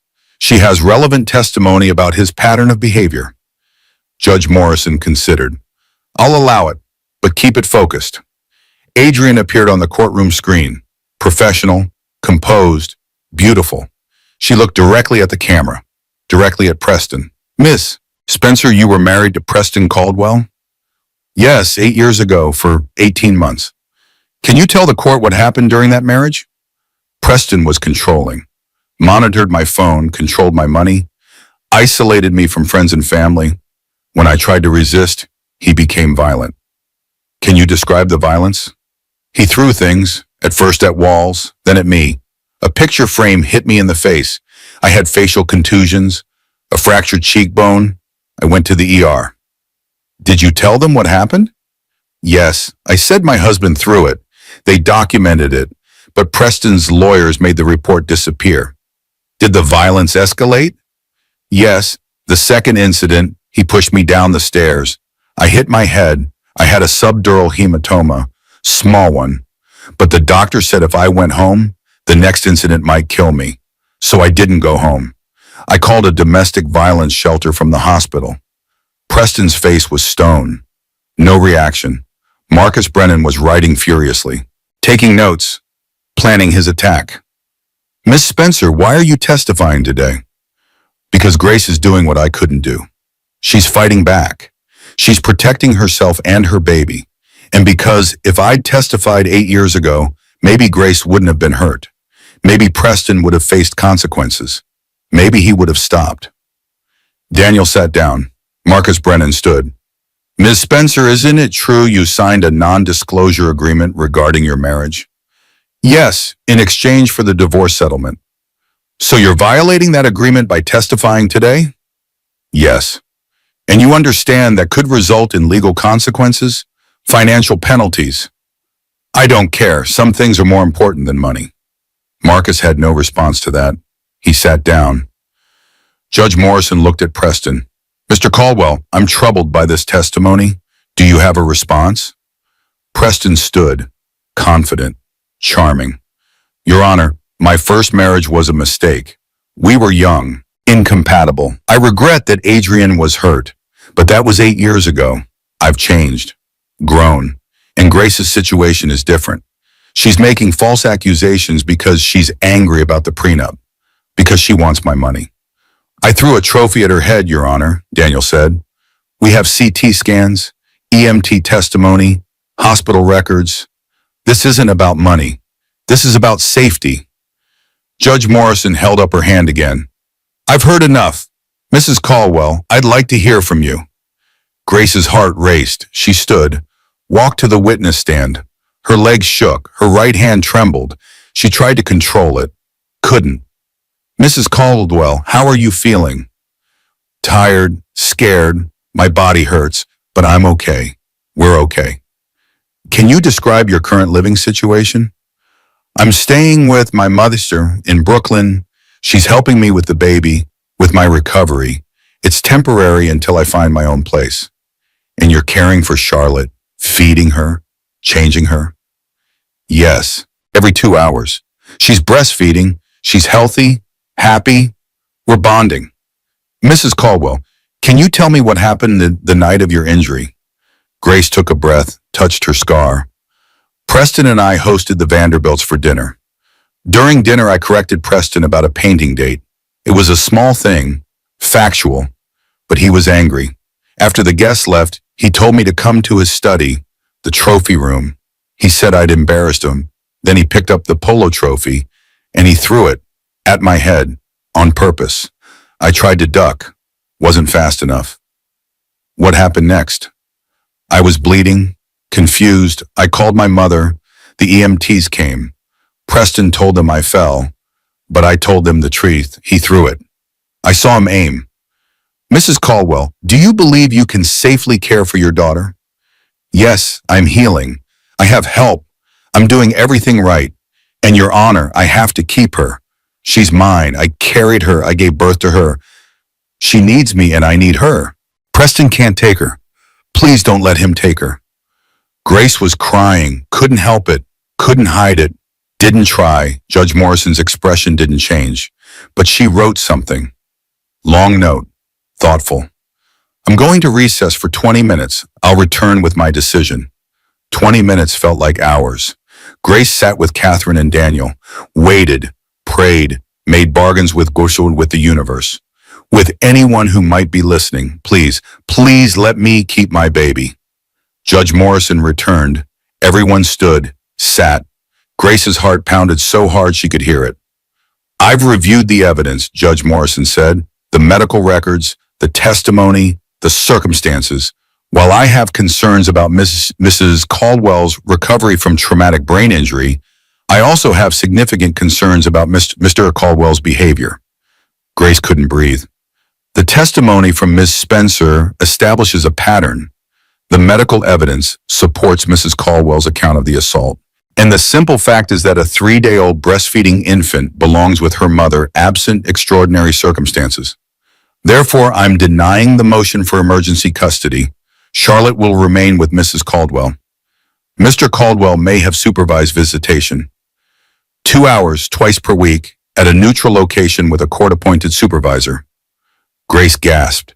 Tears, relief. Thank God. Thank God. Thank God.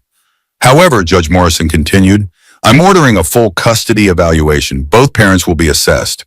Home visits, psychological evaluations. The works. We'll reconvene in 60 days for a full hearing. It wasn't perfect, but it was enough. Charlotte was staying with her. That was all that mattered. They left the courthouse. Grace called Elena immediately. We won. Charlotte stays with me. Elena's voice was thick with emotion. I knew you would. Come home. Charlotte misses you. The drive back to Brooklyn was quiet. Grace was exhausted, emotionally wrung out. But lighter, free. She'd won the first battle. Preston had tried to take Charlotte, failed, lost.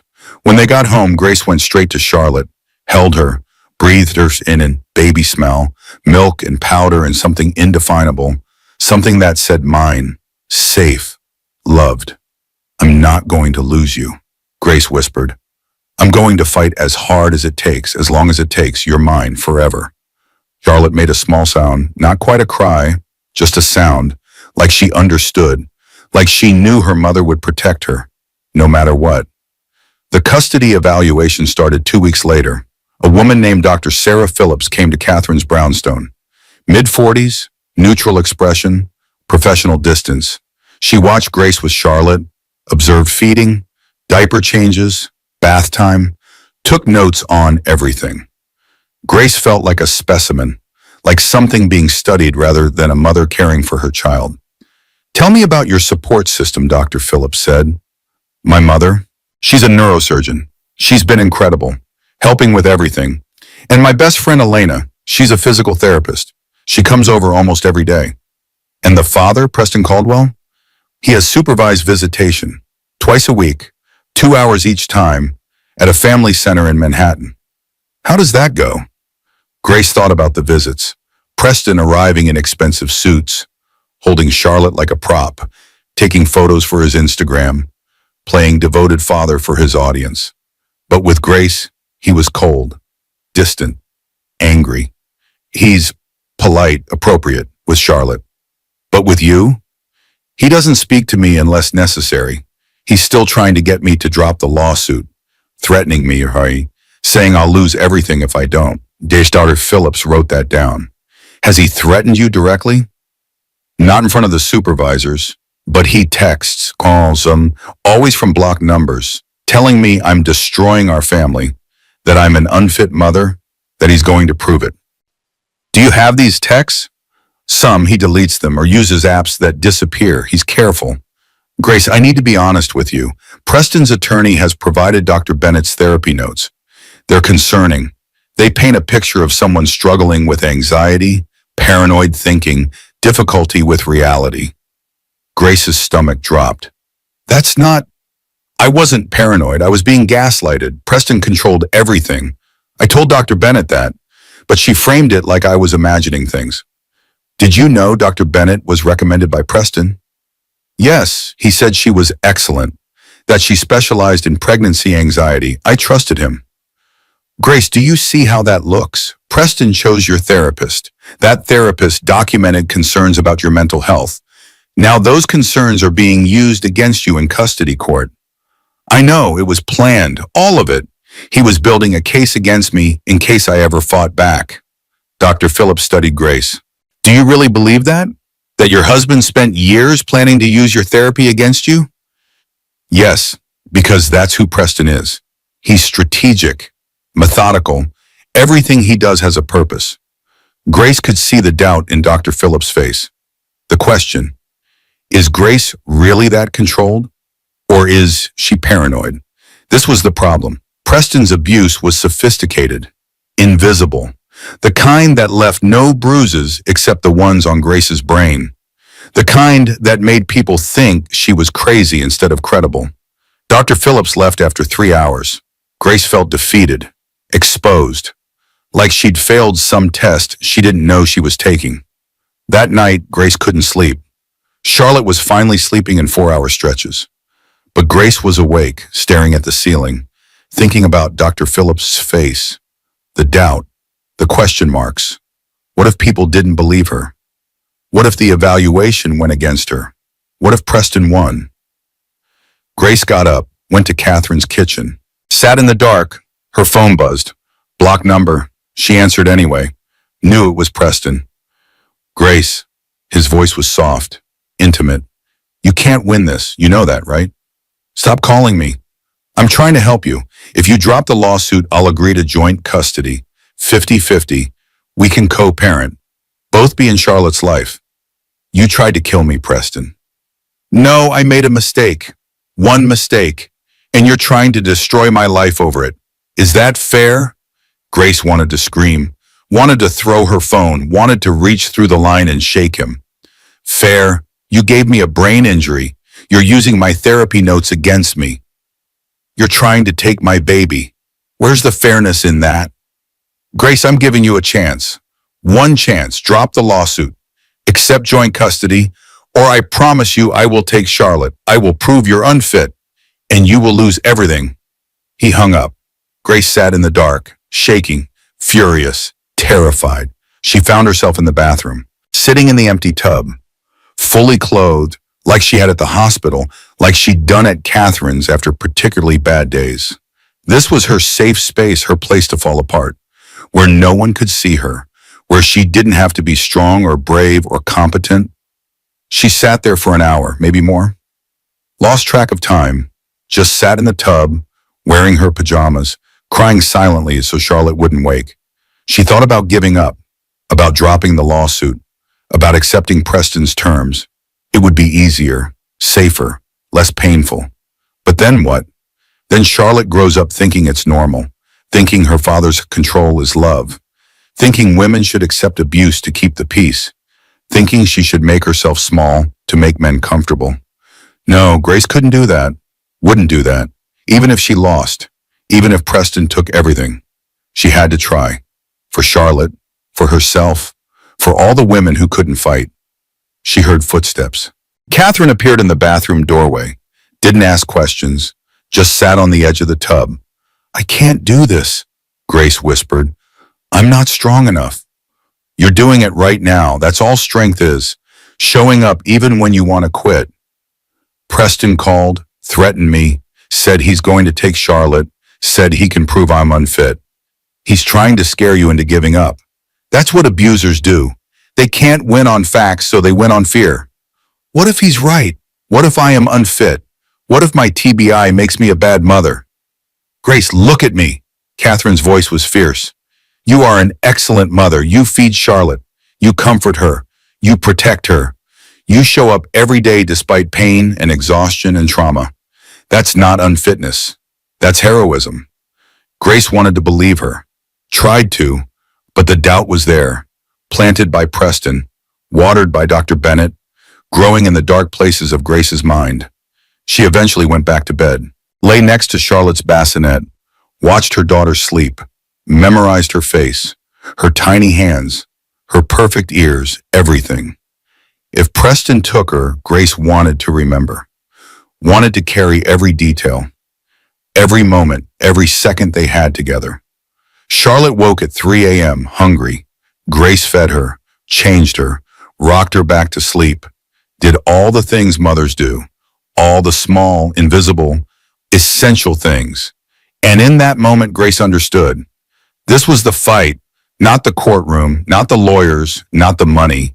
This, showing up for her daughter, over and over, no matter how hard it got, no matter how scared she was, no matter what Preston threatened. She was Charlotte's mother. That was everything. That was worth fighting for, worth risking everything for, worth losing everything for if necessary. The next morning, Grace called Daniel. I'm not dropping the lawsuit. I don't care what Preston threatens. We're going all the way. Are you sure this is going to get ugly? I'm sure. He tried to break me. He failed. I'm done being scared. Daniel was quiet for a moment. Then, okay, then let's hit him with everything we have. Discovery, depositions, financial records. We're going to expose every secret, every lie, every nasty thing he's ever done. Do it. Grace hung up, felt different, not less scared, still terrified, but determined, fierce, like Patricia, the nurse, had said. Terror that made you fierce instead of frozen. Elena came over later with lunch, found Grace sorting through old photos, pictures from before Preston, from college, from her gallery shows, from when she was someone else. What are you doing? Elena asked. Remembering who I was before him. Elena sat down, looked through the photos. God, look at you, so confident, so, you. I want to be her again. You can be, you are. She's still in there. Grace picked up a photo from her first gallery show. She was 23, wearing jeans and a paint-stained shirt, standing next to her work, grinning, proud. I sold 3 paintings that night, Grace said, for real money. I felt like a real artist, like I mattered. You still matter. I know, but I forgot for a while. Preston made me forget. Then remember every day. Remember that you're brilliant and talented and strong. Remember that you survived. Grace put the photo on Catherine's refrigerator. Reminder, anchor, proof that she'd been someone before Preston, that she could be someone after him too. That afternoon, Preston came for his supervised visit, the family center in Manhattan. Neutral ground, a supervisor named Maria sat in the corner, taking notes, making sure everything was appropriate. Preston held Charlotte, took selfies with her, posted them to Instagram with captions about being a devoted father, about missing his daughter, about fighting for his family. Grace watched from across the room, saw how he performed, how he knew exactly what to do, how to look like the victim, like the good guy, like the father being kept from his child by a vindictive mother. After the visit, Preston approached Grace. Maria was watching. He smiled, warm, concerned. Grace, we need to talk about Charlotte's future. We're talking through lawyers. This isn't about lawyers. This is about our daughter. His voice was loud enough for Maria to hear. Reasonable, caring. I want what's best for her. Don't you? Yes, which is why she's not living with someone who throws things at people's heads. Preston's smile didn't waver, but his eyes went cold. You're going to regret this, I promise you. You're going to lose everything. He walked away, left Grace shaking. Charlotte started crying. Sensing at Grace's distress, Grace held her close, whispered, "It's okay, baby. We're okay. We're going to be okay."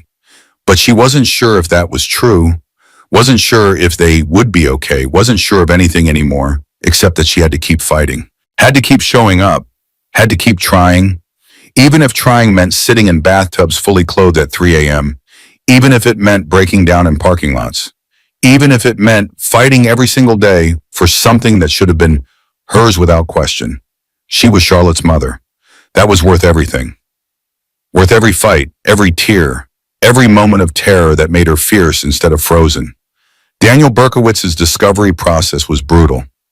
He subpoenaed everything, Preston's financial records, his business emails, his text messages, his phone records, everything. Grace sat in Daniel's office 2 months after Charlotte's birth. postpartum fog was lifting. Her brain was healing. She could think more clearly now, process information better. The tremor in her hand was almost gone. Daniel spread documents across his conference table. Grace, I need to show you something. He pulled up Preston's financial records, accounts Grace had never seen, didn't know existed. Preston has been transferring money, large amounts, into offshore accounts since before you were married. Grace leaned forward, studied the numbers. How much? $40 million, over 6 years, hidden from you, from the IRS, from everyone. Why? Insurance policy? If you ever tried to divorce him, he could claim he had less money than he actually does. You'd get less in the settlement. Grace felt sick. Preston had been planning this for 6 years, planning for her to leave, or planning to leave her. Either way, he'd been hiding money the entire time they were married. There's more, Daniel said, pulled up emails. Preston hired a private investigator to follow you. 6 months before the assault, the investigator tracked your movements, who you talked to, where you went, everything. Grace read the emails, detailed reports about her coffee dates with Elena, her doctor's appointments, her trips to the grocery store, everything documented, everything reported to Preston. I knew he tracked my phone, Grace said, but I didn't know about this. It gets worse. Daniel pulled up more documents. Remember Dr. Bennett, your therapist? Of course, she's Preston's cousin, third cousin. They're related. She should never have taken you as a patient. It's a conflict of interest. And Grace, she was sending Preston reports about your sessions, about what you said, about everything. The room spun. Dr. Bennett was Preston's cousin, had been reporting to him. Everything Grace had said in therapy, every fear, every doubt, every moment of vulnerability, Preston knew all of it. That's illegal, Grace said. That's a violation of patient confidentiality. It absolutely is, and we're going to use it. But Grace, this means everything in those therapy notes is tainted. She wasn't treating you. She was gathering evidence for Preston. Grace couldn't breathe. The betrayal was enormous. She'd trusted Dr. Bennett, had told her things she'd never told anyone, about her fears, her doubts about the marriage, her suspicion that Preston was controlling her. And Dr. Bennett had twisted it all, made Grace sound paranoid when she was actually right. Did Preston pay her? Grace asked. $50,000, paid through a shell company. But we traced it. Grace put her head in her hands. He planned everything. The therapist, the private investigator, the hidden money, all of it. He was building a trap, waiting for me to step into it. And you did. But Grace, you also did the smartest thing possible. You told the truth. You got help. You fought back. And now we have evidence of what he did. Catherine was at the meeting too. She'd been quiet, listening, taking it all in. Now she spoke. Daniel, this is conspiracy. This is fraud. This is criminal, isn't it? Potentially, the therapy confidentiality violation, the hidden assets, the surveillance, all of it could be criminal. But that's for the DA to decide. Right now we focus on the civil case, on making sure Grace gets everything she deserves. Grace tried to process, tried to understand the scope of what Preston had done. It wasn't just the trophy, it wasn't just control, it was systematic, planned, methodical, years of building a case against her, years of making sure that if she ever tried to leave, he'd win. Except she'd done something he didn't plan for. She'd reported him. She'd pressed charges. She'd filed a lawsuit. She'd fought back instead of running away like Adrian. And now all his careful planning was working against him. What happens now? Grace asked. Now we depose Preston. We ask him about all of this. On the record, under oath. He'll lie. That's what narcissists do. And then we catch him in the lies. Show the jury who he really is. Preston's deposition was scheduled for a week later. Grace wasn't allowed to be there, but Daniel recorded it, showed her the video afterward. Preston looked confident, relaxed, like he was in control. Marcus Brennan sat next to him, coaching, advising, protecting. Daniel started gently. Mr. Caldwell, were you married before you married Grace? Preston hesitated, just a fraction. Yes, briefly. To Adrian Spencer? Yes. Why didn't you tell Grace about your first marriage? It didn't come up. It was in the past. Not relevant. Did you know Adrian had a restraining order against you? Marcus Brennan interrupted. Don't answer that. Mr. Caldwell, I'll ask again. Did you know about the restraining order? I'm invoking my Fifth Amendment right not to answer. Daniel smiled. Let's talk about Dr. Claire Bennett. She was Grace's therapist, correct? Yes, Grace was struggling with anxiety. I wanted her to get help. Did you know Dr. Bennett is your third cousin? Preston's expression flickered. I didn't remember that. It's a distant relation. Did you pay Dr. Bennett $50,000? I don't recall. Let me refresh your memory. Daniel pulled out bank records. This is a wire transfer from your shell company to Dr. Bennett's account. $50,000, 6 months into Grace's therapy. What was that for? I'd have to check my records. Mr. Caldwell, did Dr. Bennett provide you with reports about Grace's therapy sessions? I want to consult with my attorney. Did you hire a private investigator to follow your wife? No. Mr. Caldwell, I have emails from you to a private investigation firm requesting surveillance on Grace Whitman Caldwell, paid for with your credit card. Are you saying those emails are fake? Preston's jaw tightened. I was concerned about her mental health. I wanted to make sure she was safe. By having her followed, by documenting her movements, by invading her privacy, I was protecting her. From what? From herself. She wasn't stable. I was worried she might hurt herself. Or the baby. Grace, watching the video, felt rage. Pure, burning rage. Preston was rewriting everything, making himself the hero, making Grace the problem, making his abuse sound like care. But Daniel was relentless. He went through everything. The hidden money, the offshore accounts, the surveillance, the therapy betrayal, the pattern with Adrian, every secret, every lie, every manipulation. By the end of the deposition, Preston looked rattled. Not broken, but cracked.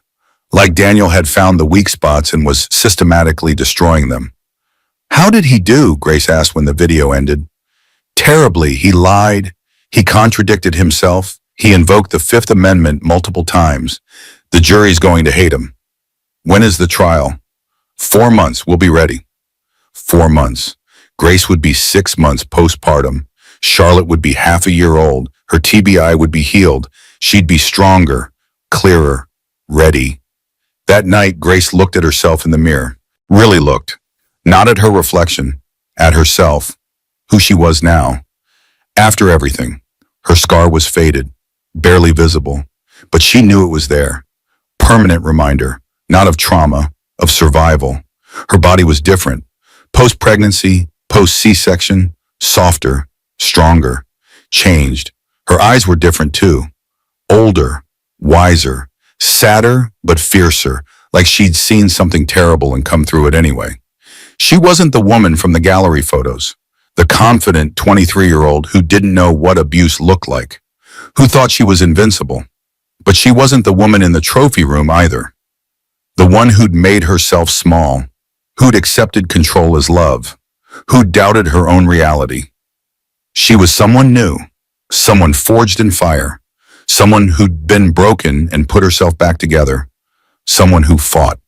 Grace liked this person, this fierce, damaged, determined person, this mother, this survivor, this fighter. She touched her scar, whispered to herself, "You did it. You survived. You're still here." Charlotte cried from the nursery. Grace went to her, picked her up, held her close. Charlotte was bigger now, 5 months old, rolling over, laughing, becoming a person. "Your daddy is a bad man," Grace whispered. "But you don't have to be like him. You can be like your grandmother. Strong, brilliant, fierce. You can be anything." Charlotte grabbed Grace's finger, held on tight, like she understood, like she knew her mother would protect her. No matter what, Grace rocked her, sang to her, made promises about safety, about love, about never letting anyone make her small, about teaching her to value her herself, about showing her what real love looked like, not control, not possession, love. She put Charlotte back to sleep. stood in the doorway watching her breathe. This tiny person, this reason for everything, this proof that something good could come from something terrible. Grace had carried Charlotte through assault, through brain injury, through the worst moments of her life, and Charlotte had survived too, had thrived, had grown, had become exactly who she was supposed to be. If Charlotte could survive all that, Grace could survive the trial, could stand up in front of strangers, could tell her story, could face Preston one more time, could fight for justice, for herself, for Charlotte, for all the women who couldn't. She was ready. The trial started on a Monday in November. Grace wore a navy suit, professional, serious. The kind of outfit that said, "I'm credible, believe me." Charlotte was 6 months old, sitting up, eating solids, sleeping through most nights. Grace's TBI symptoms were minimal.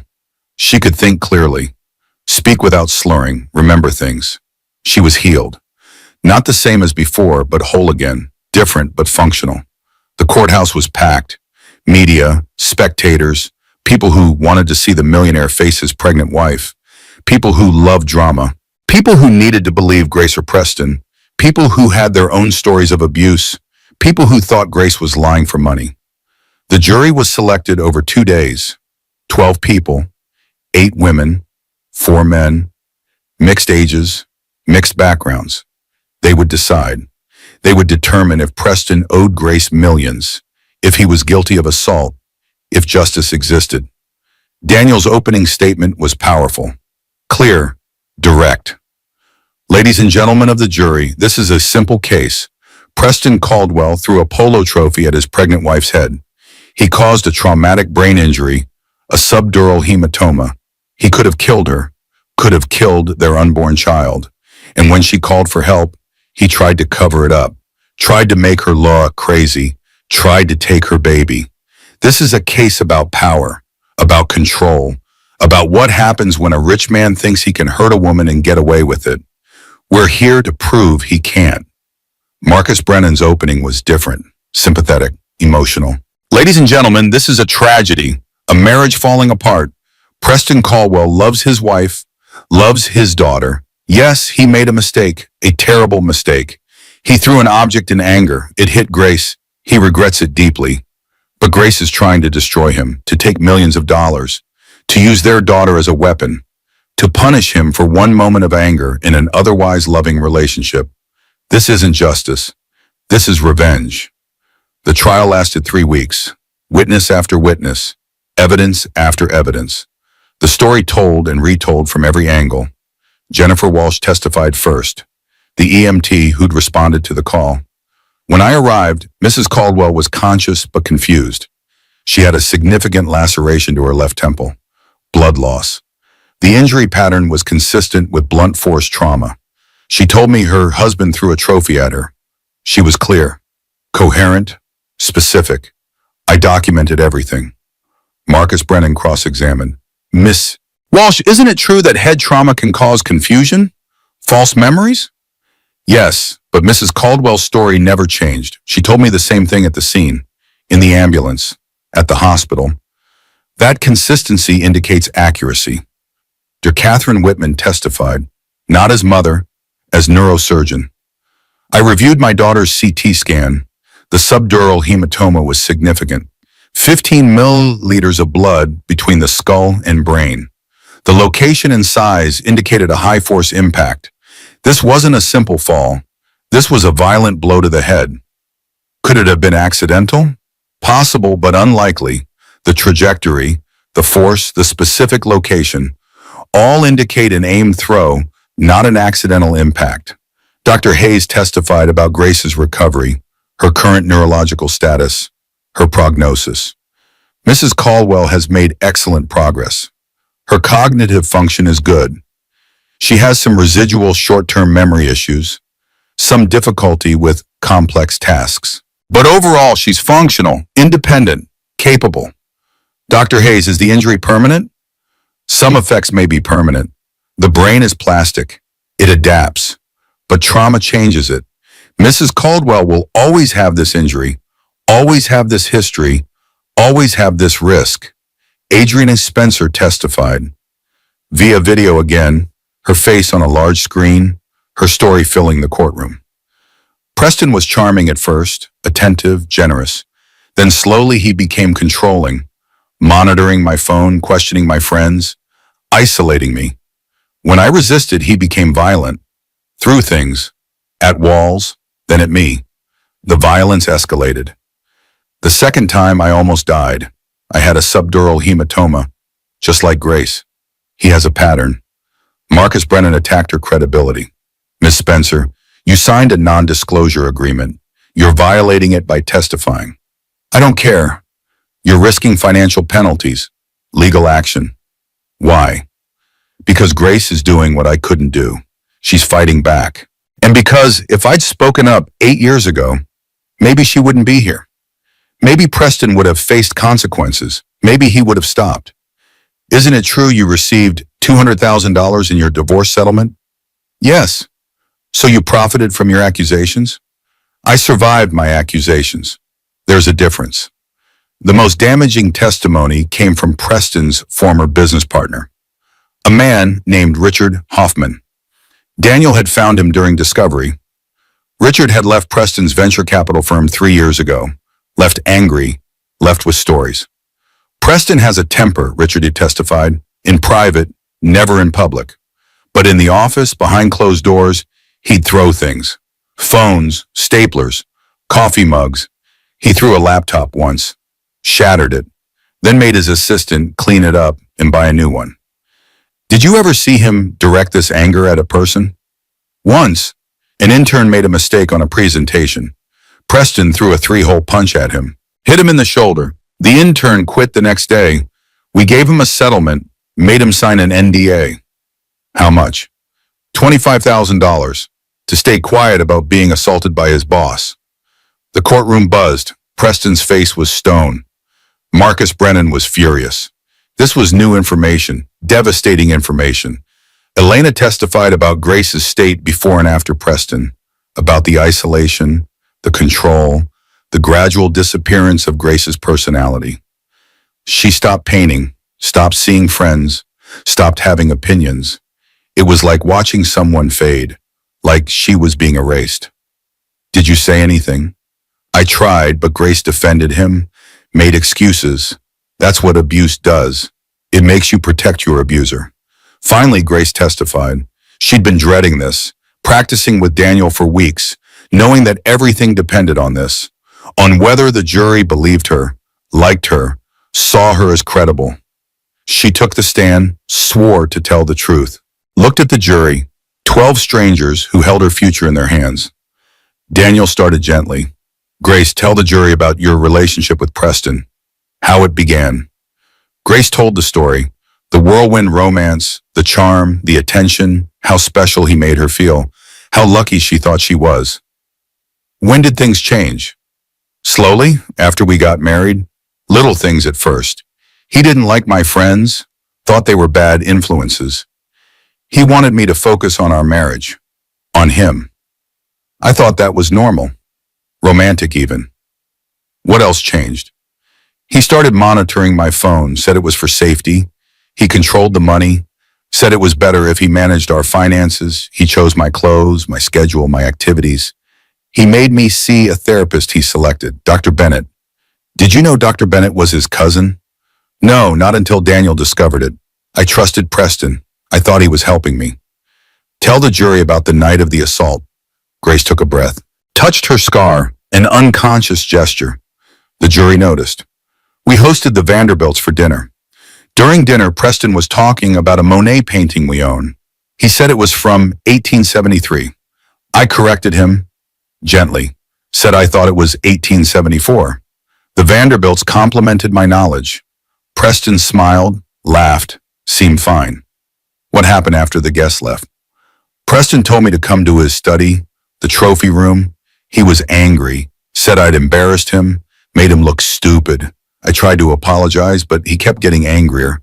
Then he picked up the polo trophy, the one from his recent win, and he looked at me, not through me, at me. I saw him calculate, saw him decide, then he threw it. What did you do? I tried to duck, but I was 7 months pregnant. Slow. The trophy hit my temple. I felt it crack. Heard it. I fell. There was blood. So much blood. The baby was kicking. I thought, he's killed us. He's killed us both. Grace was crying. Real tears. Not performed, just remembered. The jury was riveted. Several women were crying too. What did Preston do? Nothing, he just stood there watching me bleed. Then he went to the bar, poured himself scotch, told me I was being dramatic. That head wounds always bleed like that. Did he call for help? No, I called my mother. She told me to call 911. I did. Preston told the EMTs I fell. But I told them the truth. He threw it. I watched him aim. Daniel paused. Let the testimony sit. Let the jury absorb it. Then, Grace, why are you here? What do you want? I want Preston to admit what he did. I want him to face consequences. I want other women to know they can fight back, that they can survive, that they're worth more than what their abusers say they are. And I want my daughter to grow up knowing her mother fought, that she stood up, that she didn't accept abuse as love. Thank you, Grace. Marcus Brennan's cross-examination was brutal. He attacked everything, Grace's memory, her motives, her credibility. Ms. Caldwell, isn't it true you have a traumatic brain injury that affects your memory? I have some short-term memory issues, but I remember that night perfectly. How can you be sure? How can you trust your memory when your brain was damaged? Because I told the same story immediately after it happened, before the brain injury, before any treatment. The EMTs documented it. The hospital documented it. My story hasn't changed. Mrs. Caldwell, you signed a prenuptial agreement. You get nothing if you divorce Preston. Isn't this lawsuit just about money? This lawsuit is about justice, about Preston facing consequences for what he did.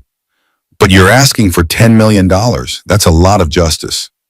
That's what my brain is worth, what my career is worth, what raising a child alone with a disability is worth, what 6 years of abuse is worth. 6 years? You stayed for 6 years. If it was so terrible, why didn't you leave? Grace looked at him, then at the jury. Because leaving is dangerous. Because abuse doesn't happen all at once. It's gradual, systematic. By the time you realize what's happening, you're trapped. You have no money, no friends, no support. You doubt your own reality. You think maybe you deserve it. Maybe you're crazy. Maybe he's right. That's what abuse does. It makes you stay. And when you finally try to leave, it tries to kill you. The courtroom was silent. Grace's words hung in the air. Truth, raw, undeniable. Marcus tried to recover. Mrs. Caldwell, did you ever see a doctor about these supposed mental health issues before Dr. Bennett? No. So Dr. Bennett was the first professional to diagnose you with anxiety and paranoid thinking? Dr. Bennett wasn't treating me. She was gathering evidence for Preston. She was his cousin, his spy. Everything she wrote was designed to make me look unstable. That's a serious accusation. Do you have proof? Yes, Daniel found the wire transfer, $50,000 from Preston to Dr. Bennett, payment for betraying her patient. Marcus had no response to that. He sat down. Preston testified last, confident, charming, apologetic in all the right ways. I love Grace. I love our daughter. Yes, I made a terrible mistake. I threw something in anger. It hit Grace. I'll regret that for the rest of my life. Mr. Caldwell, did you aim at Grace's head? No, absolutely not. I threw the trophy at the wall. Grace moved, it hit her. It was an accident. Why didn't you call for help immediately? I was in shock. I didn't realize how badly she was hurt. I thought she was exaggerating. When I saw the blood, I knew it was serious. But she'd already called her mother. Already called 911. Daniel's cross-examination destroyed him. Mr. Caldwell, you testified that you threw the trophy at the wall. But the trophy was found 8 feet from where Grace was injured. The wall is 15 feet in the opposite direction. How do you explain that? I don't remember exactly. Everything happened so fast. Mr. Caldwell, did you know Dr. Bennett was your cousin when you recommended her to Grace? I don't recall. You don't recall if your therapist was your family member? Let me refresh your memory. Daniel pulled out documents. Family tree. Dr. Bennett is your third cousin. Your grandmother and her grandmother were sisters. You grew up together, went to the same family reunions. Are you saying you forgot that? It's a distant relation. I didn't think it mattered. Did you pay Dr. Bennett $50,000? That was a loan for her practice. A loan? Do you have a loan agreement? Promissory note? Any documentation? It was informal between family. Mr. Caldwell, did Dr. Bennett provide you with information about Grace's therapy sessions? She expressed concerns as a family member. She was worried about Grace. So she violated patient confidentiality to gossip with you? That's not what happened. Mr. Caldwell, were you married before you married Grace? Preston's jaw tightened. Yes. To Adrian Spencer? Yes. Did Adrian also suffer a subdural hematoma during your marriage? That was an accident. She fell. Just like Grace? Yes. Mr. Caldwell, what are the odds that two wives both fall and both suffer the same rare injury to the same location on their heads? Preston had no answer. Daniel continued. The hidden money, the offshore accounts, the private investigator, the surveillance, the pattern, every secret, every lie, every manipulation. By the end, Preston looked rattled, caught, exposed. Closing arguments were the next day. Daniel spoke first. Ladies and gentlemen, this trial isn't complicated. Preston Caldwell threw a trophy at his pregnant wife's head. He gave her a traumatic brain injury. He could have killed her, could have killed their baby. And when she reported him, he tried to destroy her credibility, tried to take her child, tried to make her look crazy. He failed, because the truth is simple.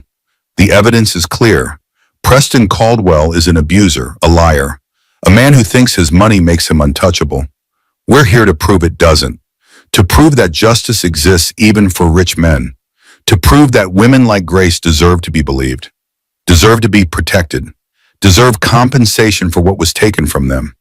We're asking you for $10 million, for her medical bills, her lost career, her pain and suffering, her future with a brain injury, her years of abuse. It's not enough. No amount of money is enough. But it's something. It's justice, and Grace deserves justice. Marcus Brennan's closing was emotional, sympathetic. Ladies and gentlemen, Preston Caldwell is not a monster. He's a man who made a mistake, a terrible mistake. He threw something in anger. It hit his wife. He regrets it deeply. But Grace is asking you to destroy him, to take $10 million, to punish him forever for one moment. That's not justice. That's revenge. Yes, Preston should face consequences, but not this. Not financial ruin, not being labeled an abuser for life. He loves his wife, loves his daughter. He wants his family back. He wants to make amends. Give him that chance, please. The jury deliberated for 2 days, 48 hours of waiting. Grace stayed in a hotel near the courthouse. Couldn't sleep, couldn't eat. Just waited, paced, prayed, made bargains with the universe. Charlotte was with Catherine, safe, loved, unaware that her entire future was being decided by 12 strangers. The call came on Thursday afternoon. The jury had reached a verdict. They filed back into the courtroom. 12 faces, unreadable. Grace held Daniel's hand under the table, tried to breathe, tried to prepare for either outcome. The foreman stood, a woman, 50-something, serious face. In the matter of Caldwell versus Caldwell, we the jury find in favor of the plaintiff, Grace Whitman Caldwell. Grace gasped, tears, relief. Daniel squeezed her hand. We award compensatory damages in the amount of $4 million and punitive damages in the amount of $8 million. Total award, $12 million. The courtroom erupted. Grace was crying. Catherine was crying. Elena was crying. They'd won. They'd actually won. Preston's face was stone. No emotion, no reaction. Just cold calculation. Planning his appeal already. But Grace didn't care. She'd won. She'd stood up. She'd told her truth.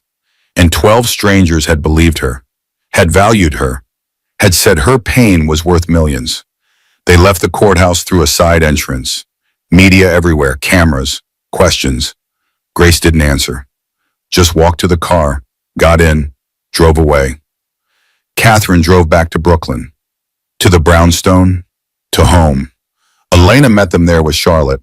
Grace took her daughter, held her, breathed her in. "We won, baby girl, we won!" Charlotte grabbed Grace's face, smiled, oblivious to what had just happened, to the history that had been made, to the justice that had been served. Grace spent the evening quietly. No celebration, just relief, exhaustion, the understanding that it was over.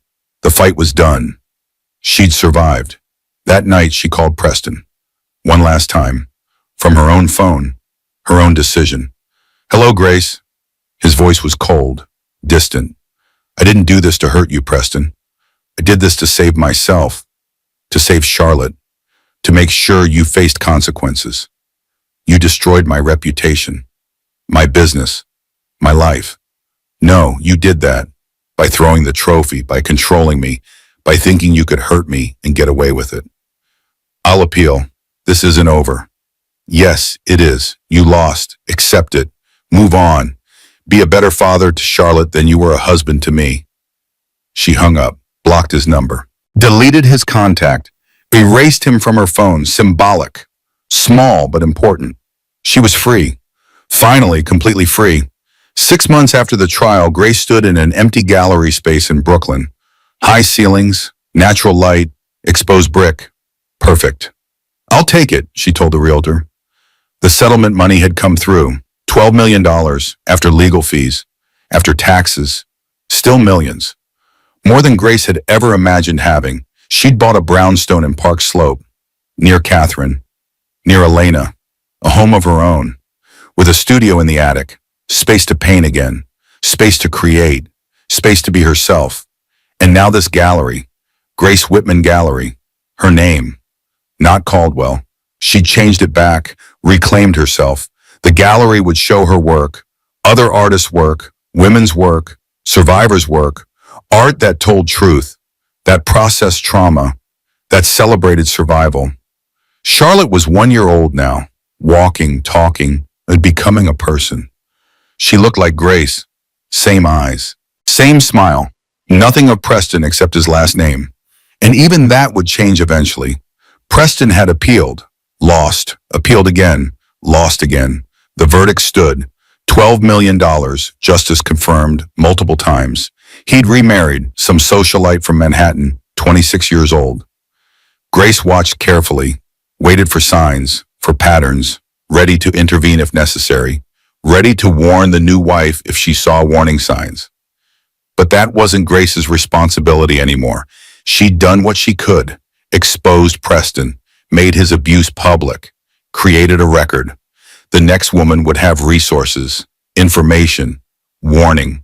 Elena came over to the gallery space, looked around, grinned. "This is perfect, Grace, absolutely perfect." "I'm terrified." "Good. Best art comes from a terror." Catherine arrived with Charlotte. The baby toddled over to Grace. "Mama, Mama." Grace picked her up, kissed her head, showed her the space. "This is Mama's gallery, where Mama will make art, where other people will come see art, where beauty lives." Charlotte didn't understand, but she smiled anyway. Pointed at the light coming through the windows. "Pretty. Yes, baby, pretty." That evening, Grace stood in her studio, canvas in front of her, paints ready. She hadn't painted in 7 years. Not since Preston. Not since she'd learned to make herself small. She didn't know what to paint, didn't know where to start. So she just started. Brush to canvas, red, the color of blood, of anger, of life. She painted for 3 hours, lost time, lost herself in the work. When she stepped back, she didn't recognize what she'd created. Abstract, chaotic, beautiful. It looked like trauma, like survival, like a brain healing, like a woman becoming herself again. Elena came up to the studio later, brought wine, looked at the painting, was quiet for a long moment. "That's powerful, Grace. It's angry. It should be. You're allowed to be angry." For how long? As long as you need. There's no timeline for healing. Grace looked at the painting, at the red and black and white, at the chaos that somehow made sense. I thought after the trial I'd feel different, fixed, whole, but I don't. I'm still angry, still scared, still broken in places. You're not broken. You're healing. There's a difference. How do you know when you're healed? You don't. You just keep going, keep painting, keep showing up, keep being brave. And one day you realize the good days outnumber the bad, that you're laughing more than crying, that you're living instead of just surviving. Grace nodded, wanted to believe it, tried to. 2 months later, the Grace Whitman Gallery opened. Small opening, friends, family, artists, survivors, people who understood, people who'd fought their own battles, people who got it. Grace showed 10 pieces, all from the past 2 months, all processing, all healing, all truth. The centerpiece was a large canvas. The one from that first night, red and black and white, chaos and order, destruction and creation. She titled it Trophy Room. People understood immediately, recognized the metaphor, the history, the survival. A woman approached Grace, 40-something, expensive clothes, familiar somehow. Grace Whitman? Yes. I'm Sandra Morrison. I'm his current wife. Ex-wife now. Grace's heart jumped. Are you okay? I am now. I left him last week, saw the pattern, read about your case, reached out to Daniel Berkowitz. He's helping me. Did he hurt you? Not yet, but he was starting to. The control, the monitoring, the isolation. I saw where it was going. Your trial gave me a roadmap, showed me what to document, how to leave, how to fight. Grace hugged her. This stranger who wasn't really a stranger. This woman who'd walked into the same trap, who'd escaped before it killed her. You're brave, Grace said. You're braver. You fought when fighting was impossible. You made it possible for the rest of us. They talked for an hour. Sandra bought 3 paintings, gave Grace her number. In case you ever wanted to start a support group for survivors, for women who have been through this. Grace thought about it. Maybe that was her next step. Gallery by day, support group by night, helping other women. Using her story, her survival, her strength. That night, Grace stood in Charlotte's room, watched her daughter sleep. Charlotte was bigger now, more independent, strong, fierce already. Your father tried to break me, Grace whispered. He failed, and I'm going to make sure you never let anyone break you. I'm going to teach you to value yourself, to trust your instincts, to run from men who try to control you, to fight back when fighting is necessary, to know that survival isn't weakness, it's the strongest thing you can do. Charlotte slept peacefully, unaware, innocent. Grace went to her own room, sat by the window, looked out at Brooklyn, at her neighborhood, her life, her freedom. She touched her scar, faded now, almost invisible, but there, always there, permanent reminder, not of trauma, of survival, of fighting back, of winning. She thought about the woman in the gallery photos from college, the confident 23-year-old, the artist, the fighter. Grace wasn't her anymore, could never be her again. Too much had happened, too much had changed, but Grace liked who she was now better. This version had survived the impossible, had protected her daughter, had stood up to power, had won. This version was stronger, braver, fiercer. This version knew what she was capable of, knew she could survive anything, knew she was worth fighting for. The phone rang. Daniel Berkowitz. Grace, I have news. Preston's lawyers want to settle the custody case. Full custody to you. He gets supervised visitation once a month. He's giving up. Grace closed her eyes, felt tears, relief, victory. Why? His reputation is destroyed. His business is failing. He's being investigated for financial fraud. He can't win, so he's giving up, moving to California, starting over. What about Charlotte? He's signing away most of his parental rights. You'll have full custody, full control. He's out of your life. Out of her life. The words were beautiful, impossible, real. Thank you, Daniel, for for everything. You did this, Grace. You fought. You won. I just helped. After they hung up, Grace sat in the dark, processing, understanding, accepting. She'd won. Completely. Totally. Preston was gone. Charlotte was safe.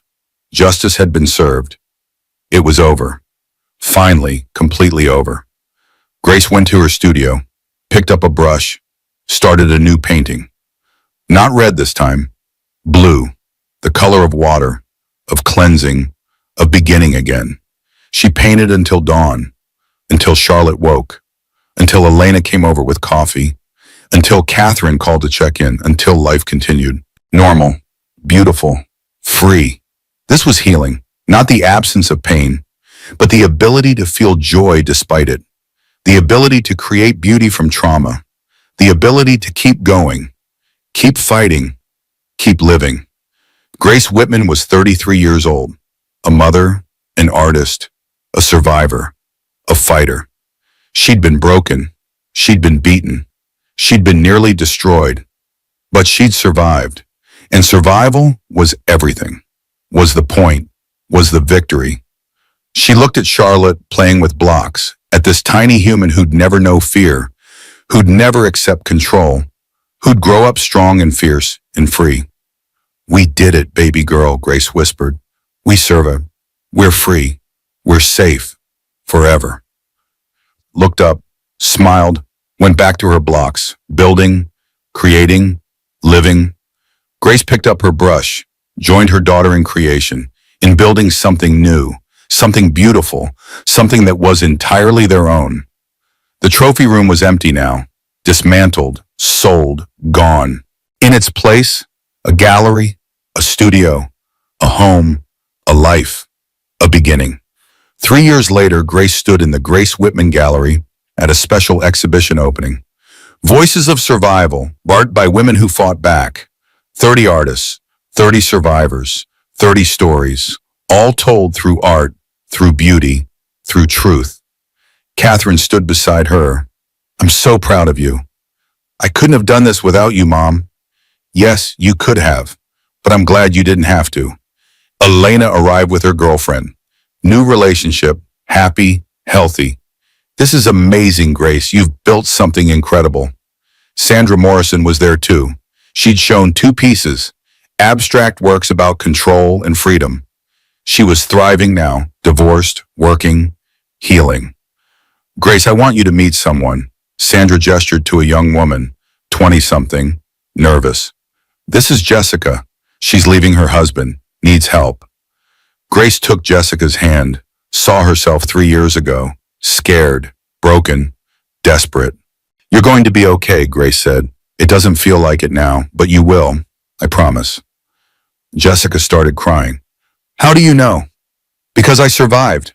And if I could survive Preston Caldwell, you can survive this. Come on, let me introduce you to some people. We have a support group every Tuesday. We'll help you. Charlotte ran up, 4 years old now, fierce, independent, loved. Mama, Mama, come see my picture. Grace looked at her daughter's drawing, abstract, colorful, beautiful. That's wonderful, baby. What is it? It's us, being strong. Grace hugged her, this tiny human who'd changed everything, who'd given Grace reason to fight, to survive, to thrive.